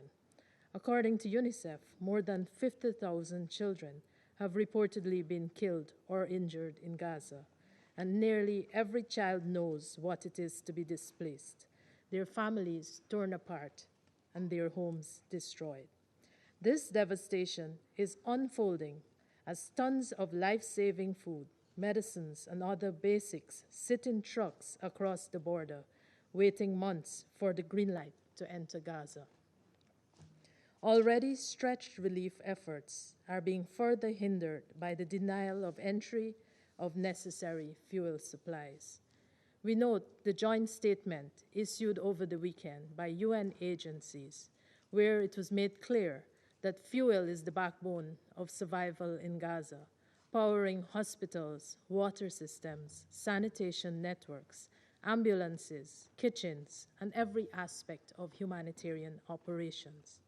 Also made clear is the fact that without adequate fuel, UN agencies may be forced to cease operations entirely, meaning no health services, no clean water, and no capacity to deliver aid.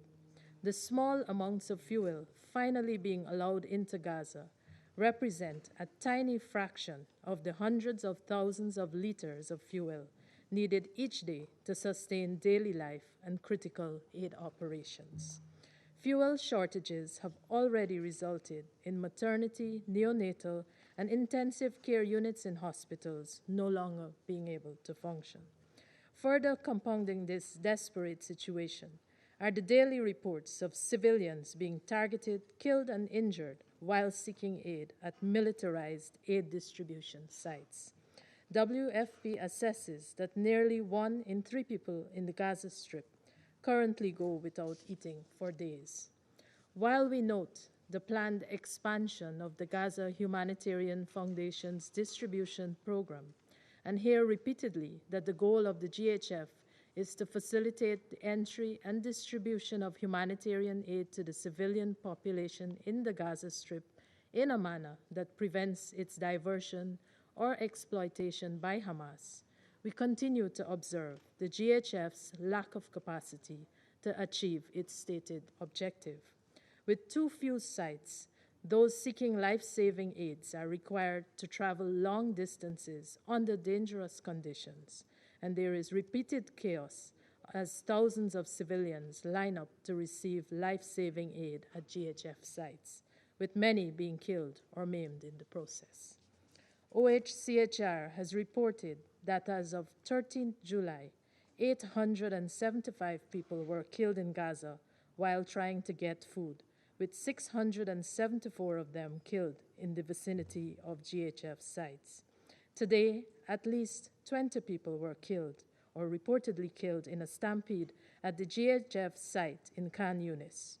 Urgent action is needed to address deficiencies and to ensure the safety and dignity of those seeking food.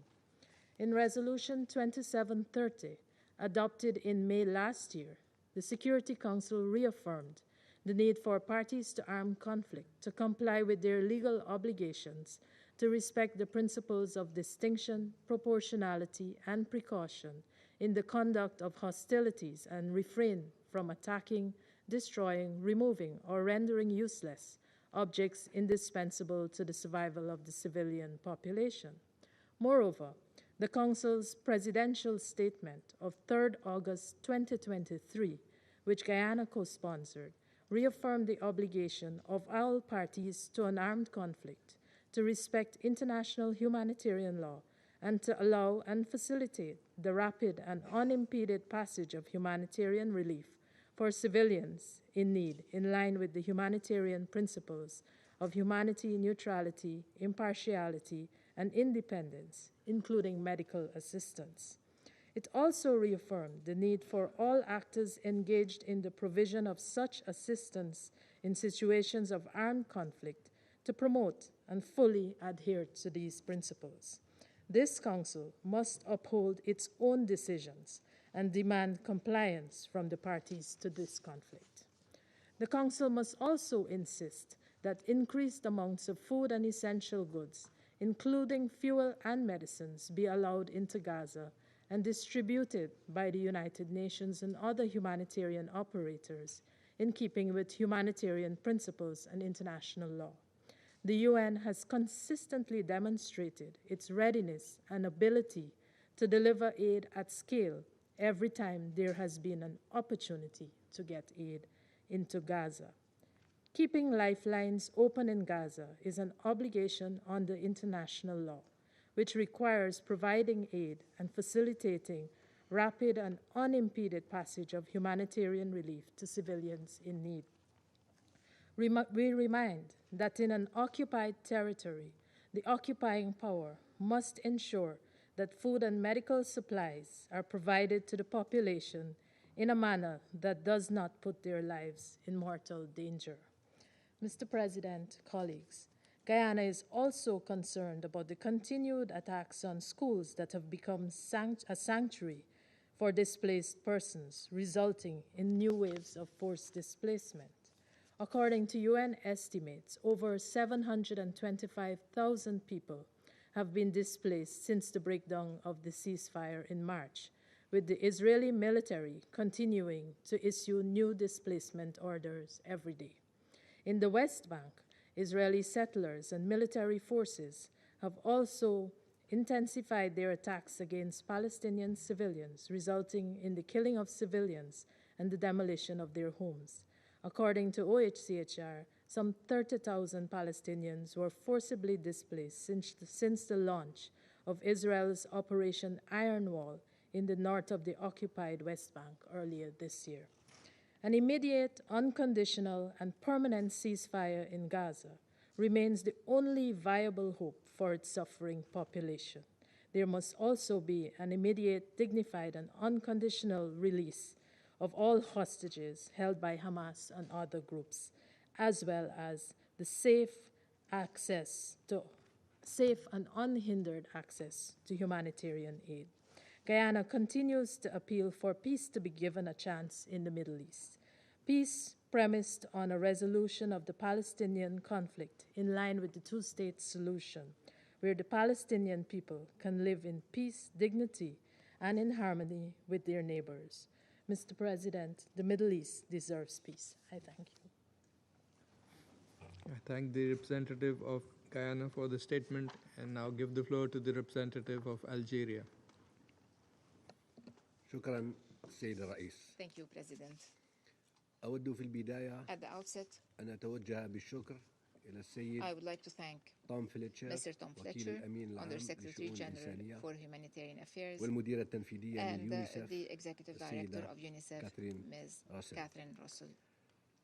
صوتان من الأصوات القليلة We have heard الملتزمة them, and they are among the rare people committed to honesty, courage, and truth. لكما منا كل السند We والدعم. convey to you all our support. مشكوران أيضا على I الإحاطتين would also like to thank اللتين you for نقلتا the two briefings بصدق which موجع have conveyed صورة with painful الواقع في honesty غزة the reality in Gaza, حيث لا واقع where the سوى only الموت. reality is death. كيف لا وقد How can تفننت it be قوات otherwise الاحتلال while the الإسرائيلي Israeli occupation في forces إذاقة continue الفلسطينيين to inflict شتى on the صنوف القتل Palestinians all forms يراودها of في death? ذلك وهم They have this تغذيه illusion الغطرسة وجنون fed by القوة arrogance and بإخلاء the فلسطين power, من the أهلها madness of power that بما they يمهد can الطريق empty Palestine from its لصياغة people, thus جغرافيا paving the way لا for a يعترف new فيها geography التاريخ where history بساكنيه does not الأصليين. recognize its indigenous لكن people. لمن يريد إعادة But for إعادة those كتابة who want التاريخ to rewrite نقول history, we say أن زوال الاحتلال ending the occupation وتمكين الفلسطينيين and من enabling حقهم the الطبيعي Palestinians to والقانوني exercise their natural غير and القابل legal للتصرف في inalienable أرضهم right to their land حتمية is a تاريخية historical وأن من inevitability. يحاول إيقاف And عجلة those التاريخ attempting to stop the wheels of سيلاقي history مصير من will سبقه be met by the same فالأرض destiny as their تعرف أهلها. predecessors. The land knows السيد its الرئيس people. Mr. في President, غزة in Gaza, تشن حرب على الوجود an نفسه existential war is being حرب waged. لا تحتاج إلى ذرائع لأن من يحتكر القوة يصنع الذريعة ويصدرها ويجد من يسوقها ويصدقها ويوفر له الحصانة والغطاء وبمجلس الأمن هذا تتراكم الجلسات وتتناسل البيانات لكنها لا تخدع المحتل but they do not dissuade the occupier and they do not stop the massacre. Our meetings, despite their abundance, reflect the concern of the international community towards what is happening. At the same time, our meetings reveal the inability of the international community to adopt the necessary resolutions and to impose respect of their will when it comes to the Israeli occupier. What is even more surprising, colleagues, is that we are hearing some defending the killers and finding them and themselves justifications. For some, killing children is a mere collateral damage. Maybe because they are Palestinians, they can be killed. Can you believe this? UNRWA estimated that Israel kills daily since the 7th of October 2023 a whole classroom of children, where the number of pupils per classroom is between 35 and 45 children. Children are paying the price. More than 18,000 children have been killed, 17,000 of whom reached hospitals. 10 children in the Gaza Strip are losing daily one or both legs. Whom should we believe? Then we hear some justifying the targeting of hospitals, and we hear them justifying the targeting of hospitals. They say that hospitals are command and control centers, while the WHO and other actors say otherwise. Physicians for Human Rights Israel has affirmed, and I quote, the Israeli army has deliberately attacked hospitals and medical facilities. These attacks have led to a total collapse of the health system in Gaza, including the deliberate destruction of the infrastructure, an acute lack in medical equipment and essential medicine. End of quotation. Whom should we believe? Some are trying to convince themselves and to convince us that the current aid distribution system is in line with the humanitarian principles and that it is the ideal solution for the security concerns of the occupier. But the distribution points have been turned into death traps, and aid is being militarized to be used to displace, not to save. The ICRC has reaffirmed, I quote, on the 12th of July, the field hospital of the Red Cross in Rafah has received 132 people injured by weapons.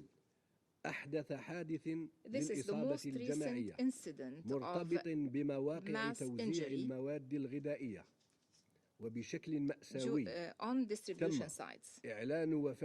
Tragically, 25 persons were declared dead upon their arrival, while 6 others died after they entered the hospital. End of quotation. Whom should we believe? They say that there is no famine in Gaza and that calories are being calculated and needs are being met. But the reality shows otherwise. We see in Gaza people bitten by hunger, we see baby formula becoming a rare commodity. بحسب اليونيسف According to UNICEF, and I quote, في الشهر الماضي last month, أفادت أكثر من more than 75% من الأسر of households بتدهور إمكانية الحصول على المياه have had a فهي لا decreased تملك access to water, ما يكفي من and المياه they do not للشرب have enough water to ولا drink and تستطيع cannot wash غسل their hands أيديها عند الحاجة. when needed. سوء التغذية Malnutrition آخذ في is الازدياد also أيضا on the rise. وقد أدخل أكثر من More than 9,000 طفل 9,000 children لتلقي have been العلاج hospitalized من to سوء receive التغذية treatment الحاد for acute منذ بداية malnutrition العام. since the beginning نهاية of this year. الاقتباس. End of quotation. فمن ترى نصدق؟ Whom should we believe? هل نصدق وجوه Should we الغزيين believe the pale الشاحبة faces of Gazans and وعيونهم their teary eyes? الملأى بالدمع أم نصدق Or should we لغة believe القتل the language of killing? أم نصدق Should من we يزور believe الحقيقة those who are ويطالبنا falsifying the بتصديقها truth and asking باسم us to believe الواقعية it in the name of والازدواجية pragmatism, double والحسابات standards, السياسية؟ and political considerations? إن هول الفضائع The المرتكبة enormity of the atrocities يحتم that are على being كل واحد committed منا requires each one of us مساءلة الإنسانية to listen في داخله to our humanity ويوجب التحقيق and to والمحاسبة call for وقبل كل investigation ذلك and accountability. وقف Before إطلاق all النار that, وإغاثة we should call for a الفلسطينيين. ceasefire and save the سيد Palestinians. الرئيس Mr. President, أمام هذه المجازر amidst المتكررة these repeated لا يجب massacres, أن تخدعنا الأسماء we should not be fooled ولا أن by تلهينا names. المحاججات We should not be القانونية distracted by legal سموها ما arguments. شئتم Call it what you may. تطهيرا عرقيا Ethnic cleansing, إبادة جماعية genocide, جرائم ضد crimes الإنسانية against humanity, جرائم حرب war crimes, أو عملية عسكرية or a military operation. لكن النتيجة واحدة The result is one and the أجساد same. تموت من العطش Bodies قبل dying from thirst قبل أن تموت before بالقذائف dying والرصاص with bombs and وأطفال bullets, and يولدون children بلا طفولة born without a ويموتون childhood بلا قبور and dying without graves. والعالم يرد بالصمت Meanwhile, the صمت word remains silent. ينتمي إلى لغة A silence الجريمة that belongs to the لا language إلى of لغة crime, الضمير. not to the language of فإلى متى؟ conscience. Until when? إلى متى نفسر Until المأساة when will we بمصطلحات باردة explain متى tragedy with cold نرد على terminology? القاتل Until when بعبارات will we القلق answer the killer ونصف with الضحية mere expressions of بالخطأ؟ concern? And until إن when هذا will we الصمت describe the مهما victim تحصن as a بالدبلوماسية mistake? This سيسجل silence كشاهد under على the الجريمة pretext of diplomacy وسيتذكره amounts to التاريخ bearing witness to a لا crime, كحياد and بل history كخيانة. will record it لهذا not as لا an يكفي أن impartiality ندين but as treason. ولا يكفي أن Therefore, نأسف. it is not enough to condemn. It is not enough to regret. انتهى الكلام الواجب Enough الآن words. هو الفعل The obligation now is to act. وأن نستخدم الأدوات The obligation is to use التي the tools يخولنا إياها ميثاق الأمم provided by المتحدة the UN Charter ونوقف to هذه end الجرائم these crimes التي لم تعد تخفى that على are أحد. clear to everyone. وشكرا. Thank you. I thank the representative of Algeria for the statement and now give the floor to the representative of Sierra Leone. I thank you for convening this urgent meeting of the Security Council at the request of Denmark, France, Greece, Slovenia, and the United Kingdom. I also thank Undersecretary General Tom Fletcher and UNICEF's Executive Director, Catherine Russell, for their sobering and important briefings. I also thank them and the humanitarian workers for their sacrificial work. On the tragic humanitarian situation in Gaza, it is important to reiterate that for Sierra Leone, we speak not as a distant observer, but as a state with deep understanding of the horrors of conflict, impunity, and international indifference. We understand too well what it means when the international humanitarian law is disregarded and when civilians are left defenseless. We speak from that place of experience, empathy, and enduring responsibility, committed to the protection of civilians, the preservation of international law, and the pursuit of peace with justice. The humanitarian situation in Gaza is beyond catastrophic. It is inhumane and indefensible. We note that in the response to indeed the brutal and condemnable attacks of 7th October 2023 and the unlawful taking of hostages by Hamas and other armed groups, acts of terror which we have condemned, the state of Israel's military operations in Gaza have resulted in the death of over 58,000 Palestinians, including over 17,000 children, 10,000 women, and 4,000 elderly persons. No vulnerable or protected group has been spared from the brutality. Over 139,000 people have been injured, most of them women and children, and more than 9,000 remain missing, presumed buried under rubble. These are not abstract statistics. They are lives lost, family devastated, and futures erased. With the restrictions imposed on UN aid distribution and the commencement of food distribution by the euphemized Gaza Humanitarian Foundation in late May 2025, we continue to express grave concern over reports indicating that over 700 Palestinian civilians have been killed near aid distribution points, with over 600 of those fatalities occurring at or around GHF-operated sites. These tragic deaths resulting from stampedes, crush injuries, and the use of live ammunition by Israeli forces and contracted security personnel underscore the urgent need for the protection of humanitarian operations and the civilians they intend to serve. The rising toll is not an unfortunate side effect of conflict, nor collateral damage, but the result of deliberate policies that deprive civilians of their most basic rights. The ongoing siege, collective punishment, targeting of infrastructure, denial of humanitarian access, and the use of starvation as a method of warfare all constitute grave breaches of international humanitarian law. IHL is unambiguous. The Fourth Geneva Convention prohibits collective punishment and places obligations on occupying powers to ensure the provision of food, medical care, and essential services. Additional Protocol 1 of 1977 under Article 54 explicitly prohibits the starvation of civilians as a method of warfare. The Rome Statute of the International Criminal Court, applicable in this case, defines the intentional starvation of civilians by impeding relief supplies as a war crime.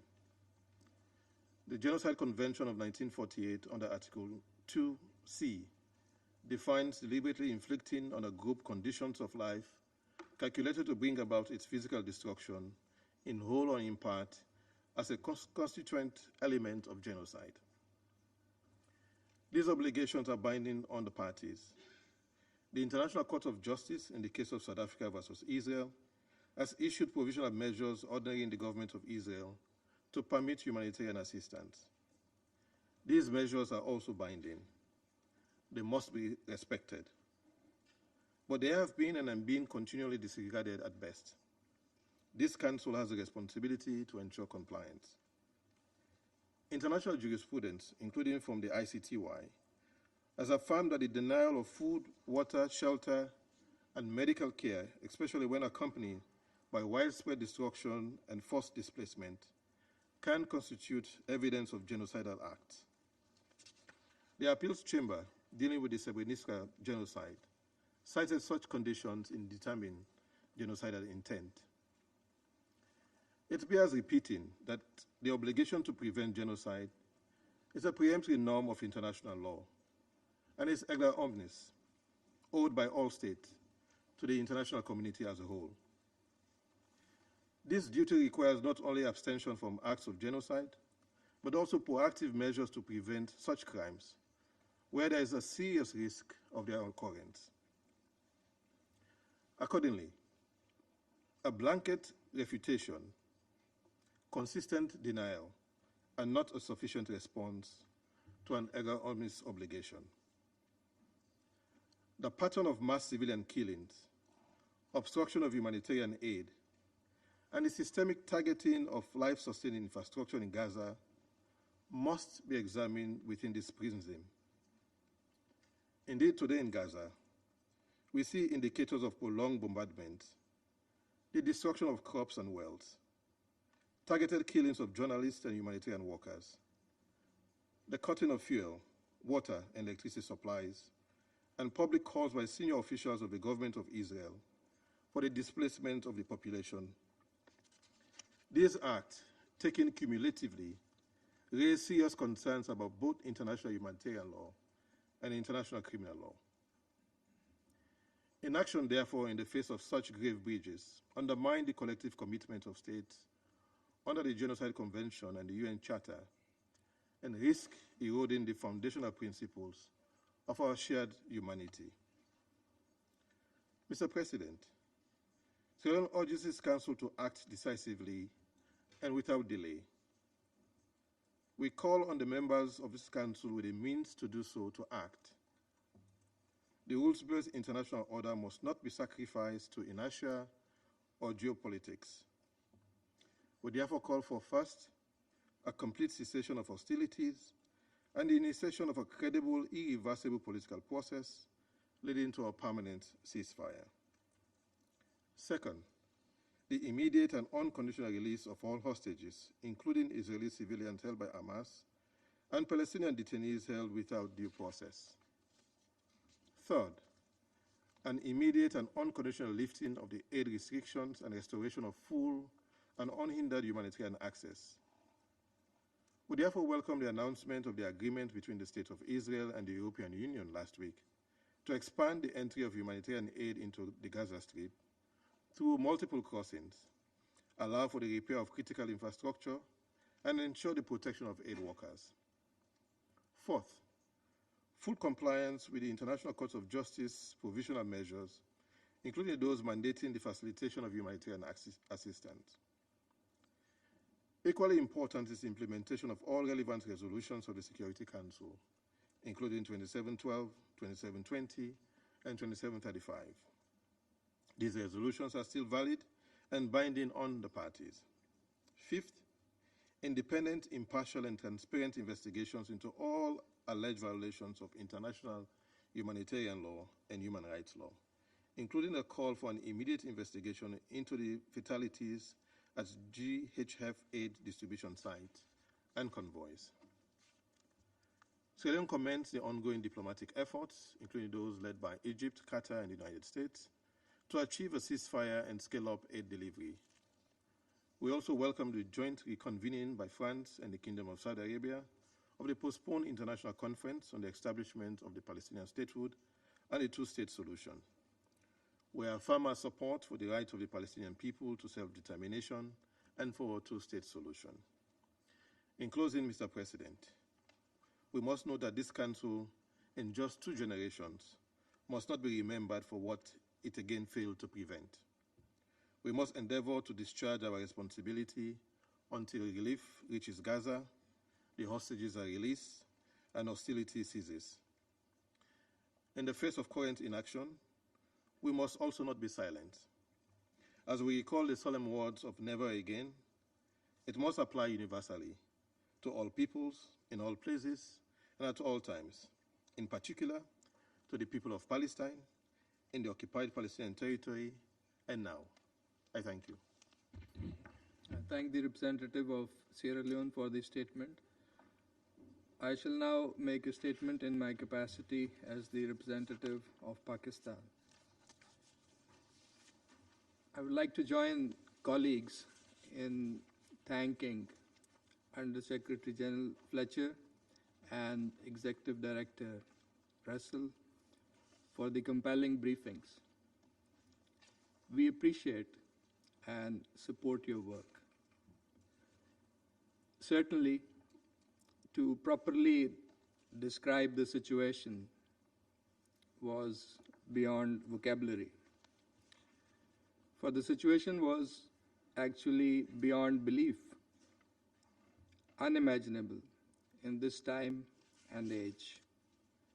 We support your calls primarily for standing unequivocally with international law and international humanitarian law and for an immediate ceasefire in Gaza.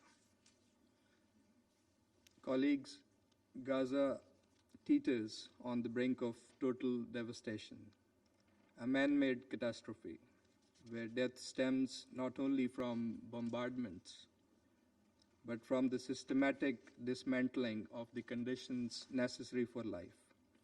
Over 58,000 people have been killed, more than 138,000 wounded, and the entire neighborhoods reduced to rubble. Hospitals are barely functioning as supply chains collapse. Starvation is being used as a tool of war, and aid, the last lifeline for millions, has itself become a perilous pursuit. Just this past week, on 12th of July, dozens of civilians were reportedly killed when Israeli forces opened fire near an aid distribution queue in the Gaza city. Men, women, and children were waiting in the blistering heat for food. Instead, they found death. This is not an isolated incident. It is part of a pattern that underscores the urgent need for change.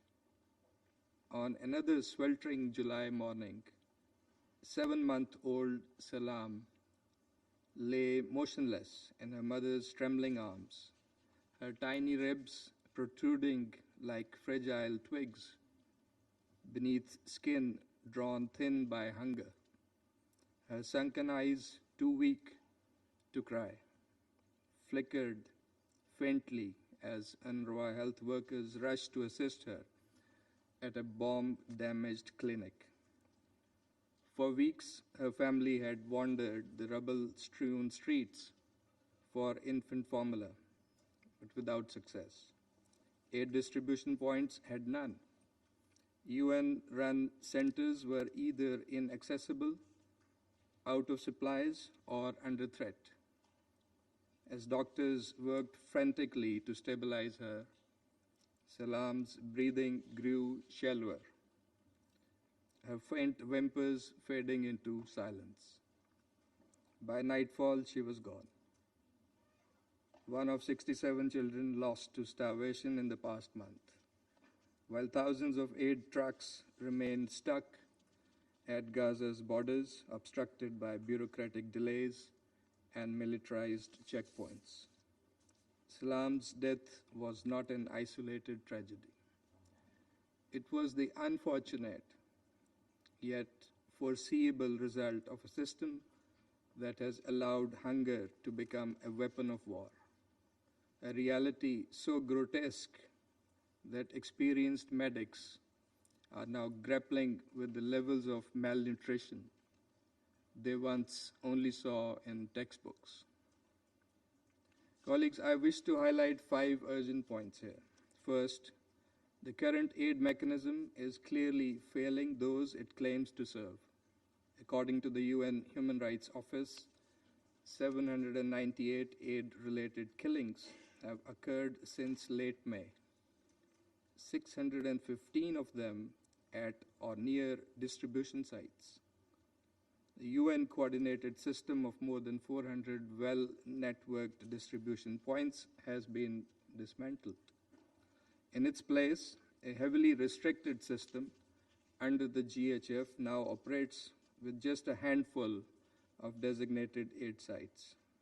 This forces desperate civilians to traverse active combat zones in search of basic necessities.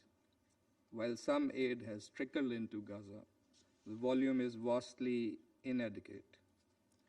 Its implementation is flawed, and it falls far short of the standards demanded by international humanitarian law. Most gravely, the system has morphed into a death trap. Second, the denial of life-saving assistance, particularly infant formula, has reached indefensible levels. Newborns face imminent risk of death by starvation. This form of deprivation cannot be justified under any circumstances. Immediate, unimpeded access must be granted for delivery of essential supplies. Third, Gaza, is in the grip of a worsening shortage of medical supplies, shelter, and fuel. On 12th July, UN agencies issued a stark warning. Fuel reserves had reached critical lows, threatening to shut down hospitals, water and sanitation systems, telecommunications, bakeries, ambulances, and humanitarian operations. For a population of 2.1 million, this is a catastrophic tipping point. Fuel, medical aid, and shelter materials must be allowed without delay. Fourth, the current aid mechanism sets a dangerous precedent. Replacing neutral UN-led humanitarian operations with a militarized, selectively coordinated structure undermines the neutrality and impartiality that are cornerstones of humanitarian law. The consequences will reverberate beyond Gaza, endangering civilian protection in future conflicts. Fifth, and most critically, this catastrophe is not inevitable. It is the result of deliberate choices, policies, and actions of Israel, the occupying power. It can and must be reversed. The international community must act without delay. The objectives are clear and widely shared: an immediate, unconditional, and permanent ceasefire. And we appreciate the efforts that are underway to achieve that. The lifting of the blockade and restoration of full, unhindered, and impartial humanitarian access in accordance with international humanitarian law through the UN system, including UNRWA, the release of hostages and Palestinian prisoners, the unambiguous rejection of all illegal policies and actions of the occupying power, including settlement activity, any forcible displacement of Palestinians from their lands, and finally, and most fundamentally, addressing the root cause of this crisis, the prolonged Israeli occupation and the denial of Palestinian rights. A just and lasting peace in the Middle East requires realization of the two-state solution with an independent, sovereign, and contiguous Palestinian state based on pre-1967 borders with Al-Quds, Al-Sharif as its capital. In this regard, we look forward to the high-level conference later this month to be co-chaired by France and Saudi Arabia, and hope that it will yield concrete outcomes. Colleagues, the world cannot stand by as Gaza is starved and shattered. Let us not grow numb to the daily toll of lives. It is not just another headline, another ticker on our screens, another statistic. Behind each number is a life, a person with a story, a dream extinguished, a family torn apart. History will judge us anyways, but let us be judged by our actions on the side of humanity and international law, and not by silence and passivity. Thank you. I resume my functions as President of the Council. The representative of the United States has asked for the floor to make a further statement. I give them the floor. Thank you, Mr. President. A couple members made very serious allegations of genocide. Mr. President, these accusations are categorically false, and they fuel anti-Semitism around the world. America fully supports Israel's right to defend itself. Israel has taken numerous measures to limit harm to civilians and to address humanitarian needs. The loss of life in Gaza is tragic, but responsibility for this rests with Hamas, which could stop the fighting today by freeing the hostages and agreeing to a ceasefire on the terms already accepted by Israel. I thank you. The representative of the United States for the statement. I now give the floor to the representative of the observer state of Palestine.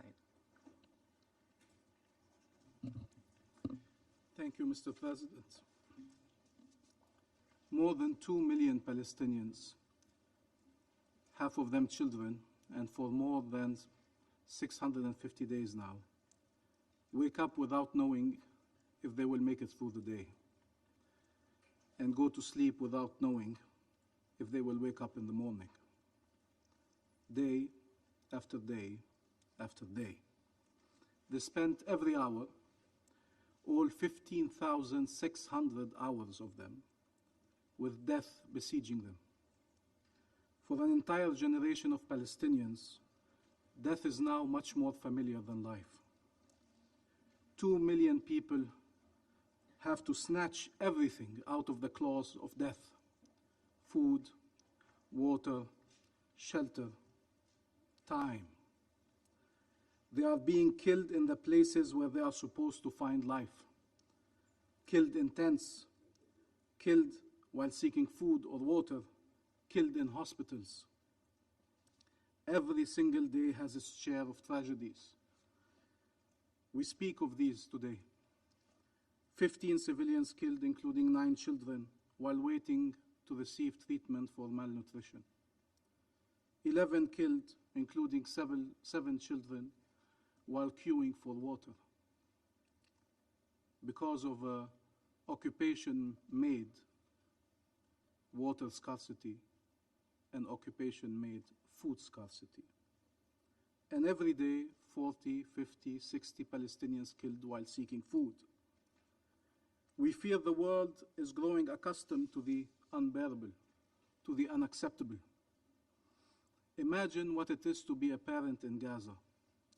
You know that any disease and any wound can be fatal for your child. You know that the family you leave to get food or water or help could be gone by the time you return. Do you take them to the hospital with the fear that they might be killed there, or keep them with you while they might die within your arms? Do you go get food and risk getting shot, or send a family member and risk losing them, or stay and risk seeing your children starve to death? Do you go get water, send a member of your family go get water at the peril of your life or their lives, or risk seeing your family die of thirst? Do you evacuate one more time, forcibly displaced again and again, and get killed on the way, or stay put and get killed where you are? Every decision they are making while we speak is a life and death decision. Every single day, every single hour, every single minute. But it is a Russian roulette with a bullet in almost every chamber. Whatever decision you make, most probably somebody is going to die. Every single family in Gaza is moving between one death and another as the whole world watches on. For 1 million minutes now. In Gaza, all paths lead to death, and our role, our responsibility, our legal and moral duty is to open one that leads to salvation. One that leads to salvation. Israel wants that path to be leaving Gaza. That was the whole plan from day one. In the words of Mahmoud Darwish, this siege will endure until we are truly persuaded into choosing a harmless slavery but in total freedom. They want to say, we chose to leave. We chose to be occupied. We chose to be oppressed. It is our fault. It's always our fault. That has been the narrative since the beginning. Didn't they say we were responsible for our own Nakba? That we left on our own, forgetting the massacres and the towns and villages destroyed? Let them leave, they say. This is Israel's solution for the Palestine question, a right to further and definitive exile rather than a right of return or a right to life and liberty in our ancestral homeland. Mr. President, Humanitarian assistance, like international law, are expressions of our recognition of the value of human life, all human life, and of the inherent dignity of each and every person. States have rights, peoples have rights, human beings have rights. But Israel does not recognize our state. It does not recognize our people. It does not recognize us as equal human beings endowed with rights. They find it outrageous that anybody can dare be outraged by the fate they have reserved to our people. Mr. President, distribution of aid is distribution of life. It is about safeguarding life. We measure our success by impact, by the lives we save. We keep discussing trucks and how many meals were distributed, and we count calories while infants are dying of malnutrition, while civilians seek food, water, shelter at the peril of their lives, while the infrastructure of life is being dismantled altogether. Aid must be delivered at scale. Aid must be delivered to all. Aid must be delivered across all of Gaza. This is non-negotiable. This shouldn't be a point of contention or debate or discussion. Israel has obligations as an occupying power to do so. We support an immediate ceasefire and the mediation efforts of Egypt, Qatar, and the United States to secure such a ceasefire. But that is not a reason, nor an excuse, nor a pretext, in the meantime, to continue killing Palestinians or to continue denying them the aid they are entitled to. Every day, a death sentence is executed against somewhere between 90 and 130 Palestinians. Their crime, the real crime they are being executed for, is being Palestinian. How is that possible? You heard Israeli leaders say there are no innocent civilians in Gaza, speak of human animals, and they are treating our people as such. What if we had said these words? There are no innocents in Israel. They support the occupation, they support the genocide, they voted for the people killing us or occupying us or subjugating us. They cheered while we were killed. That is not acceptable as a reasoning. No civilian can be killed based on what a group or a government is doing. No civilian can be held responsible for that and be killed for that. All civilians are entitled to protection, regardless of nationality, faith, or race, to be protected from being killed, from being taken hostage or arbitrarily detained, from being subjected to inhumane and degrading treatment, to torture, to forcible displacement. These are basics. These are the foundations of our international law-based order, and we still need to speak again of them because they are not being upheld. This continuous incitement and dehumanization kills and makes the most horrific plans become mainstream in Israel, including the crazy and criminal idea to ethnically cleanse the Gaza Strip. Every day, it's been 650 days, every day, 77 children are killed or maimed in Gaza.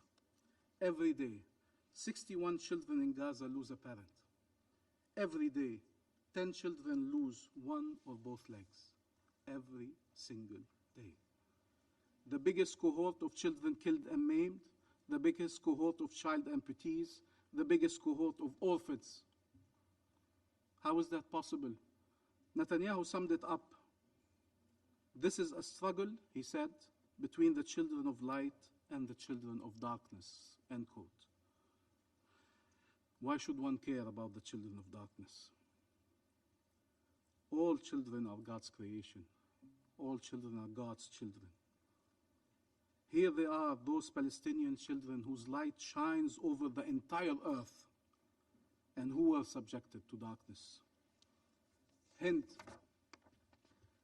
who was stuck with her family in a car, and after all the adults had been killed, her cousin Layan, 15 years old, was begging the rescuers to come and save them until she was struck by multiple bullets by Israeli occupation forces.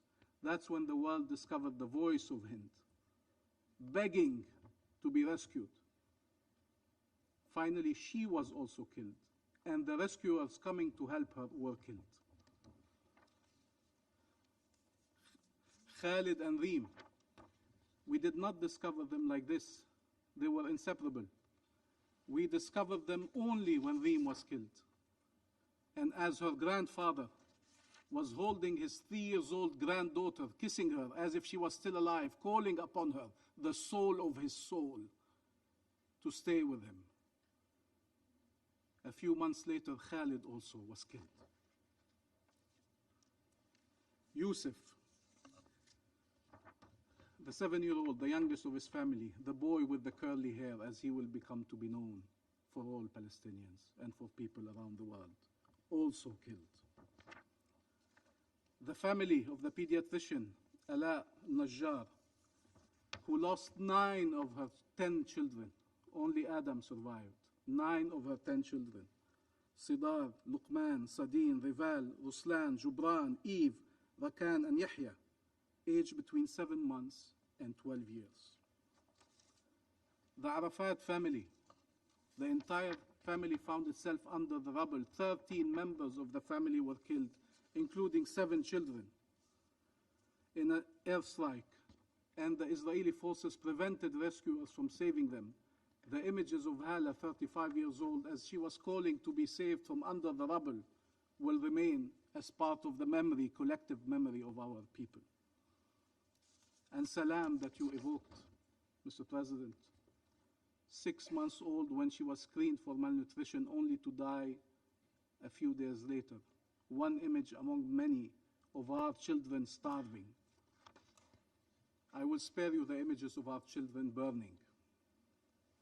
Dunya, who lost a leg in an Israeli airstrike, where she lost also her family members, her mother, her father, her brother and sister. And Dunya, resilient, said, I will not lose hope. I will not give up on my dreams. I will become a doctor to help people. She was killed when a tank shell struck a children's ward at Al-Nasr Hospital a few weeks later. Hur lost her leg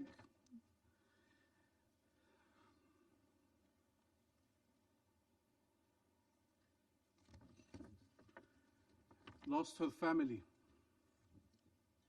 her father, her mother, her 3 brothers.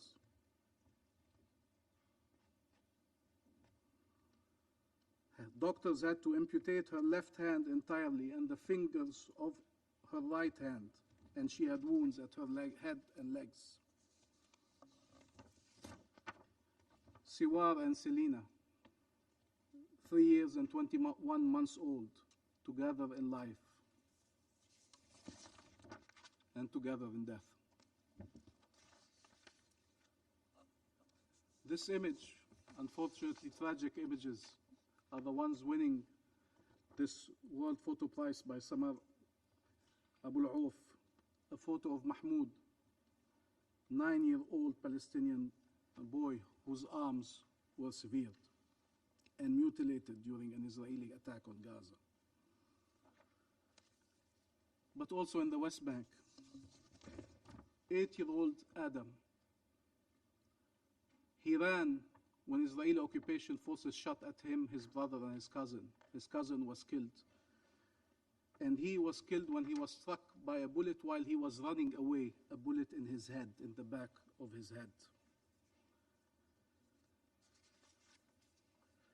Remember these faces. It is our duty to remind you of them, not to allow you to forget them. And remember all the children we can still save. In the West Bank, Israel displaced 40,000 people and destroyed entire refugee camps in Tulkarem, Tubas, and Jenin. It killed almost 1,000 Palestinians in the last 20 months, including 200 children.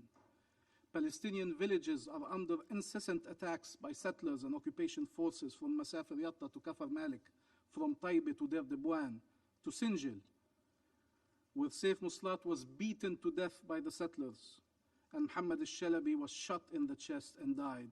And again there in the West Bank, rescuers too were denied to reach the victim for several hours until they could no longer be saved.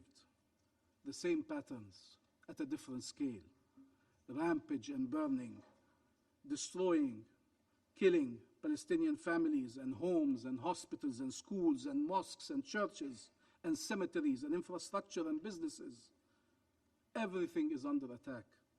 Palestinian presence and life in the land of Palestine is under attack. What world is this where Israel can claim it can kill anyone in Gaza? They are either terrorists who deserve to be killed, or human shield, it cannot be blamed for killing them. What if we accept this reasoning that a state cannot be held responsible for the people it kills? Is that the precedent? Is that the world we want to be living in? It is a genocide. Many observers say it, many independent organizations say it, many scholars say it from Israel and the rest of the world. And we blame Israel for these actions, not Israeli civilians, not Jews around the world. They're not responsible for what Israel is doing. And many Jews around the world stand for justice in Palestine and elsewhere. They call it a genocide, and they fight to stop this genocide, and they fight for a future of peace. People in Israel also are able to say it, and we are able to say it around this table. And we stand with everyone, regardless of their nationality and faith, who stand for justice. We stand side by side, shoulder to shoulder. What world is this where one party can destroy a country and all the requirements of life and then pretend to be human and give lessons about the right to voluntary migration? Let them leave, this place is hell, says the person who turned it into hell in the first place. What world is this where a country can use starvation and thirst as weapons of war, and then under pressure to stop is able to turn aid distribution into a tool to advance death and displacement at the same time? What world is this where putting an end to massacres or to get aid to be distributed is subject to negotiations? What world is this where humanitarian is characterized to identify a so-called city that is inhumane in its design and its purpose? Terms are being distorted, and rules are not only being breached, they are being obliterated. And it is our people who pay the price. What world is this where those defending international law are considered guilty and the perpetrators can never be held to account? Where Israel can be prosecutor, judge, and executioner, and then we will ask them to investigate their own crimes, the ones they were ordered to commit at the highest level of their leadership, espousing these crimes, pushing for these crimes, inciting these crimes, organizing and planning these crimes. What world is this where humanitarians trying to save lives are attacked and killed? Health workers and humanitarians and UN personnel, and those killing them blame them for their death. What world is this where those documenting the crimes perish to silence them? What world is this where we need to say that aid is not a bargaining chip, not a method of pressure, not a weapon of war, not an instrument for displacement and forcible displacement? Mr. President, and I conclude, our role is not to be the narrators of this genocide, but to be part of the movement that brings it to an end. Our role is not to be witnesses and testify. It is to deliver justice and peace.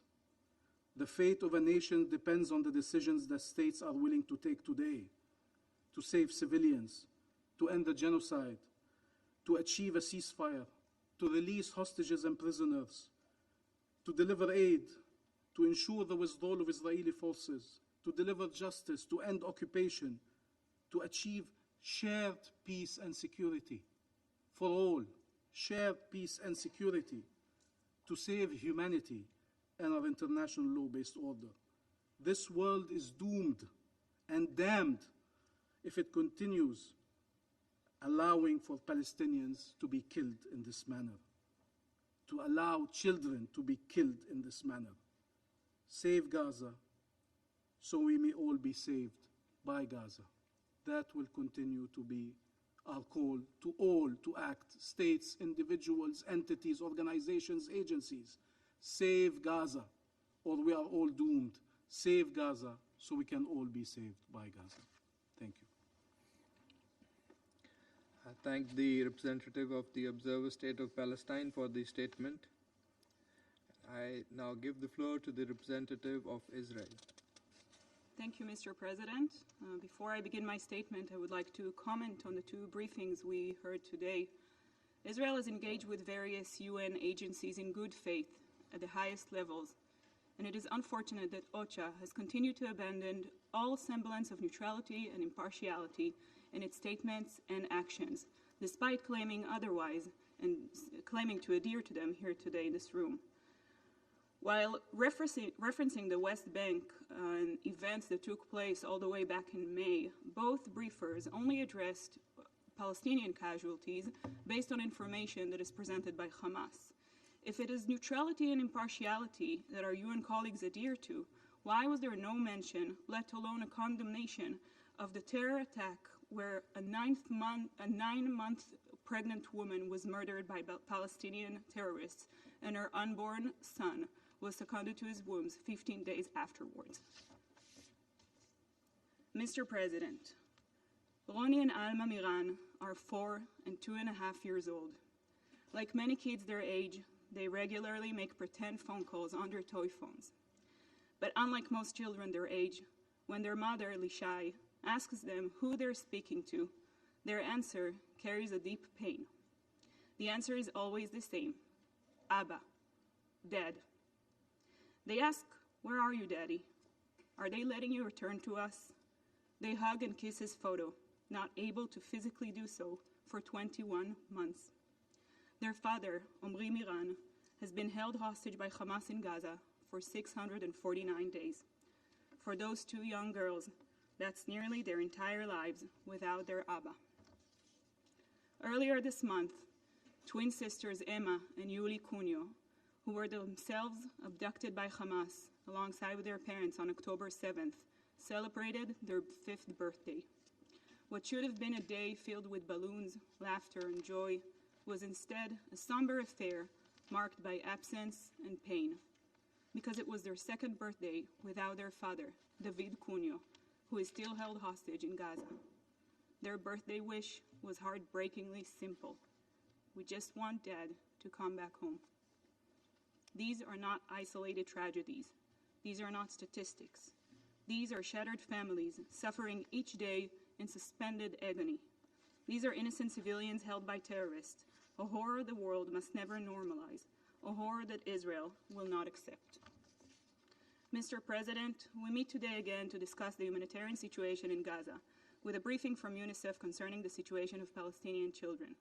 Yes, the suffering of Palestinian children and the suffering of children anywhere demands our attention. Yet the glaring silence of this Council about Israeli children, about hostages, murdered toddlers like the Bibas boys, on traumatized survivors who will never see their parents again, on children running for shelter as Iranian missiles rain down on civilian population centers, is more than a technical omission. It is a moral failure. Scores of Israeli children were mutilated, tortured, and murdered on October 7th. Innocent lives cut short by the barbarity of Hamas terrorists. These children were victims of an evil that this Council seems unwilling to address or condemn: Hamas. Instead, we're presented with a narrative that forces Israel into a defendant's chair, while Hamas, the very cause of this conflict and the very instigator of suffering of Israelis, but also of Palestinians, goes unmentioned, unchallenged, and immune to condemnation. Some in this Council seem to forget what caused the humanitarian situation in Gaza. To address the situation without mentioning Hamas's war crimes, hiding weapons in schools, firing rockets from hospitals, using civilians as human shields, is not a humanitarian concern. It is propaganda.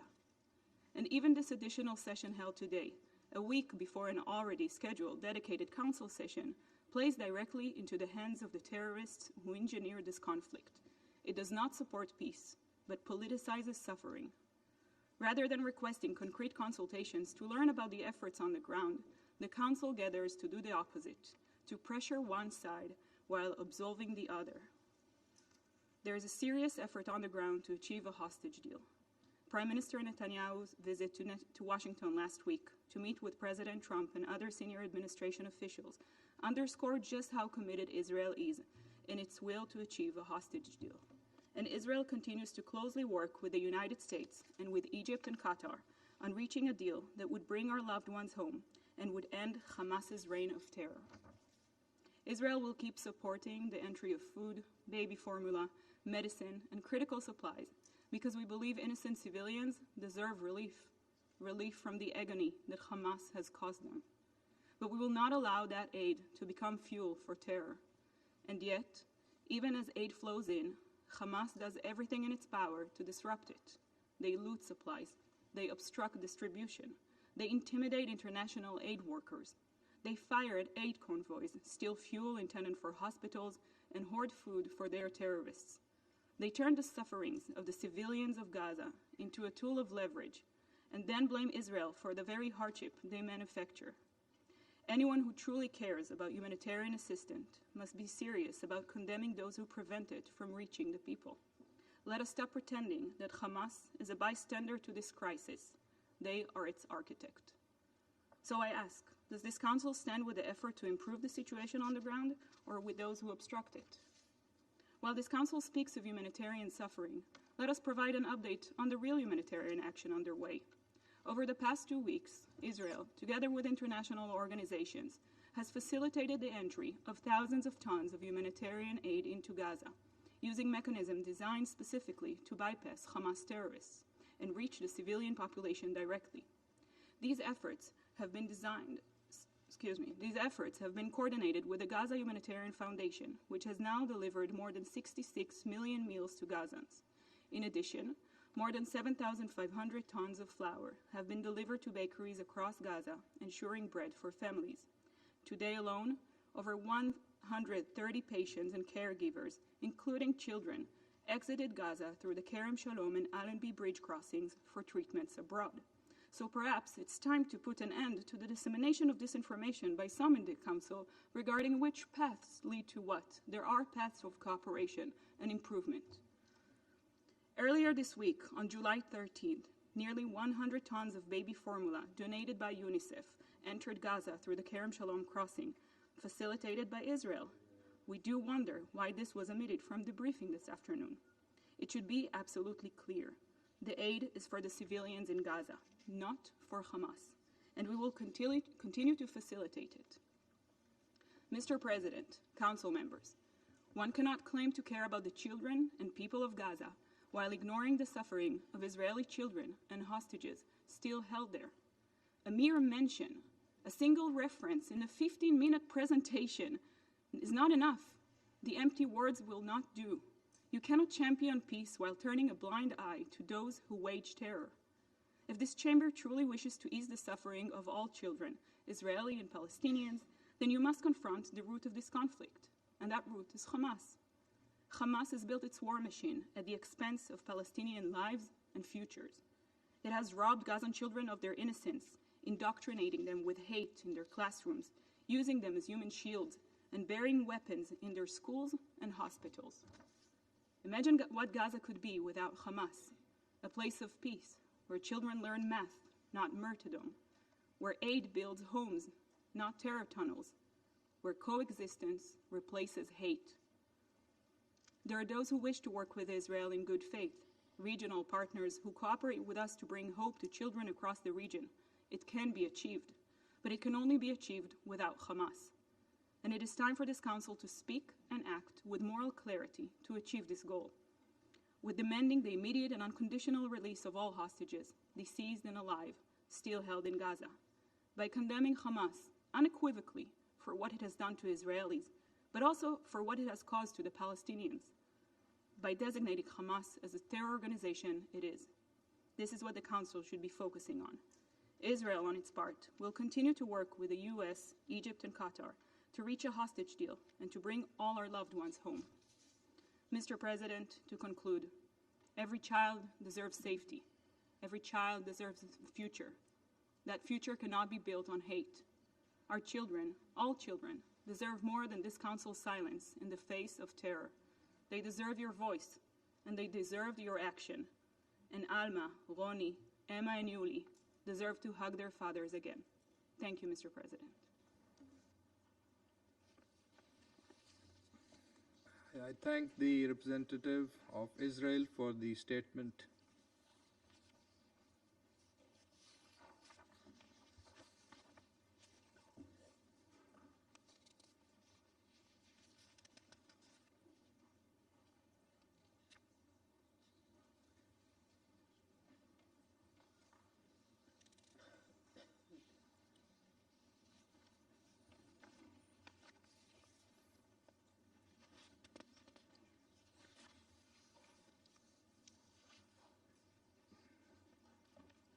I now give the floor to His Excellency, Mr. Hakan Fidan, Minister for Foreign Affairs of Turkey. Thank you, Mr. President. As we gather in this hall today, the genocidal war of Israel against Palestinian people continues unabated. Over 2 million people are enduring unspeakable suffering in the Gaza Strip. Mass displacement and widespread destruction continue. Deliberate obstruction of humanitarian aid is a daily occurrence. Civilians are being indiscriminately killed at aid distribution points as they try to access food and water. Starvation is used as a weapon of war. There is no single principle of international humanitarian law that is not violated by Israel. No need to mince our words. Let us face the stark reality as it is.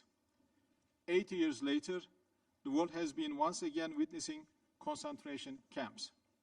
A campaign of extermination is ongoing against a whole population. It doesn't make any difference whether you are a child trying to fetch water for your family or a mother seeking food for your children. You are the target of the Israeli war machine. This is a machine fed by hate, and this is a machine fed by impunity. This is only possible because some of us choose to look away even in the face of extreme suffering. This cannot continue. Mr. President, there has been no safe access to humanitarian aid in Gaza for more than 4 months now. The only effective means of delivering aid is through the United Nations. Alternative models compromise the impartiality and dignity of aid delivery. Aid must be delivered promptly, adequately, and without obstruction through all available crossings in full accordance with international humanitarian law and in coordination with the United Nations. The core humanitarian principle of humanity, neutrality, impartiality, and independence must be upheld. Mr. President, to achieve exactly that, from the outset, we have called upon the international community to take urgent action to prevent the spread of war. Israel is trying to implement a strategy of aggression, not only in Palestine, but also in Lebanon, Syria, and Iran. There is a clear pattern here. If left unchecked, this pattern risks wider destabilization. This is exactly what's going on in Syria. Israeli aggression is threatening the fragile peace that Syrian people paid a high price to reach. These attacks are deepening the ethnic fault lines across the region. It should be clear to all of us by now, Israel doesn't want peace, Israel doesn't want stability. We should collectively make sure that Syria doesn't fall into a spiral of violence. The stakes are very high. The ensuing instability will affect the whole region and beyond. Mr. President, the recognition of the legitimate rights of Palestinian people and the establishment of an independent state of Palestine remain essential for lasting peace in the Middle East. That is why we will continue to work towards increasing the international recognition of the state of Palestine and securing full Palestinian membership to the United Nations. Mr. President, one fact is clear beyond any doubt. The UN Security Council not only failed the people of Gaza, it failed human dignity. It failed the very values and principles that the United Nations is founded upon. The crisis in Gaza has passed the point of being a humanitarian emergency. This is now a profound test of our collective humanity. We either pass this test together or fail as a whole. What needs to be done is crystal clear. Stop the Israeli war machine, stop impunity, immediate and sustained ceasefire now, unhindered humanitarian aid now, a renewed and urgent commitment to the two-state solution now. Thank you, Mr. President. I thank His Excellency Mr. Fidan for the statement. I now give the floor to His Excellency Mr. Stavros Lambrinidis, Head of the Delegation of the European Union to the UN. Thank you, Mr. President. The European Union deplores the dire humanitarian situation in Gaza, the unacceptable number of civilian casualties, and the levels of starvation.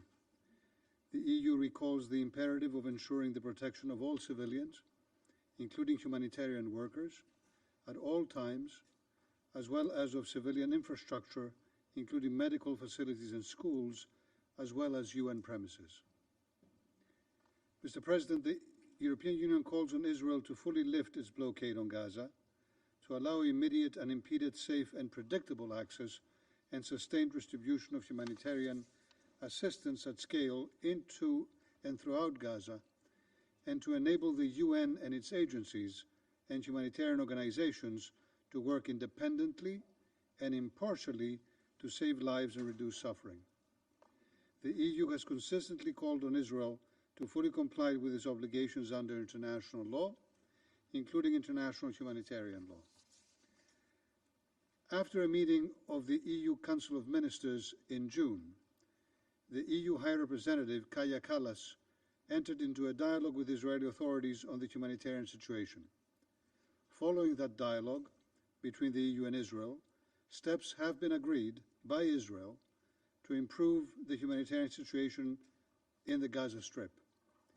These expected steps include, among other things, the substantial increase of daily trucks for food and non-food items to enter Gaza, the opening of several other crossing points in both the northern and southern areas, the reopening of the Jordanian and Egyptian aid routes, enabling the distribution of food supplies through bakeries and public kitchens throughout the Gaza Strip, the resumption of fuel deliveries for use by humanitarian facilities up to an operational level, the protection of aid workers, the repair and facilitation of works on vital infrastructure, like the resumption of the power supply to the water desalination facility.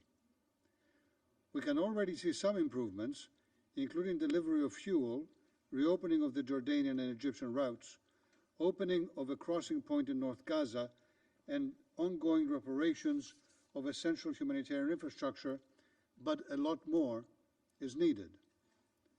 These measures are to be implemented with the common understanding that aid at scale must be delivered in accordance with humanitarian principles of humanity, neutrality, impartiality, and independence, and that measures will continue to be taken to ensure that there is no aid diversion to Hamas or elsewhere.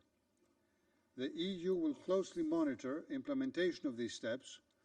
We welcome updates from our humanitarian partners in this regard. At the same time, the European Union continues to call for an immediate ceasefire in Gaza and the unconditional release of all hostages, leading to a permanent end to hostilities. The EU continues to fully support the mediators, the United States, Egypt, and Qatar. The EU deplores the refusal of Hamas to hand over the remaining hostages. I reaffirm the EU's commitment to a lasting and sustainable peace based on the two-state solution, with the State of Israel and an independent, democratic, contiguous, sovereign, and viable State of Palestine living side by side in peace and security and mutual recognition. We are ready to contribute to all efforts towards this solution and call on all parties to refrain from actions that undermine its viability. In this context, the EU will continue supporting the Palestinian Authority and its reform agenda. President, in this context as well, we look forward to the high-level international conference for the peaceful settlement of the question of Palestine and the implementation of a two-state solution, co-chaired by France and Saudi Arabia from 28 to 30 of July. Thank you. I thank Mr. Lambrinidis for the statement. There are no more names inscribed on the list of speakers. I now invite Council members to informal consultations to continue our discussion on the subject. The meeting is adjourned.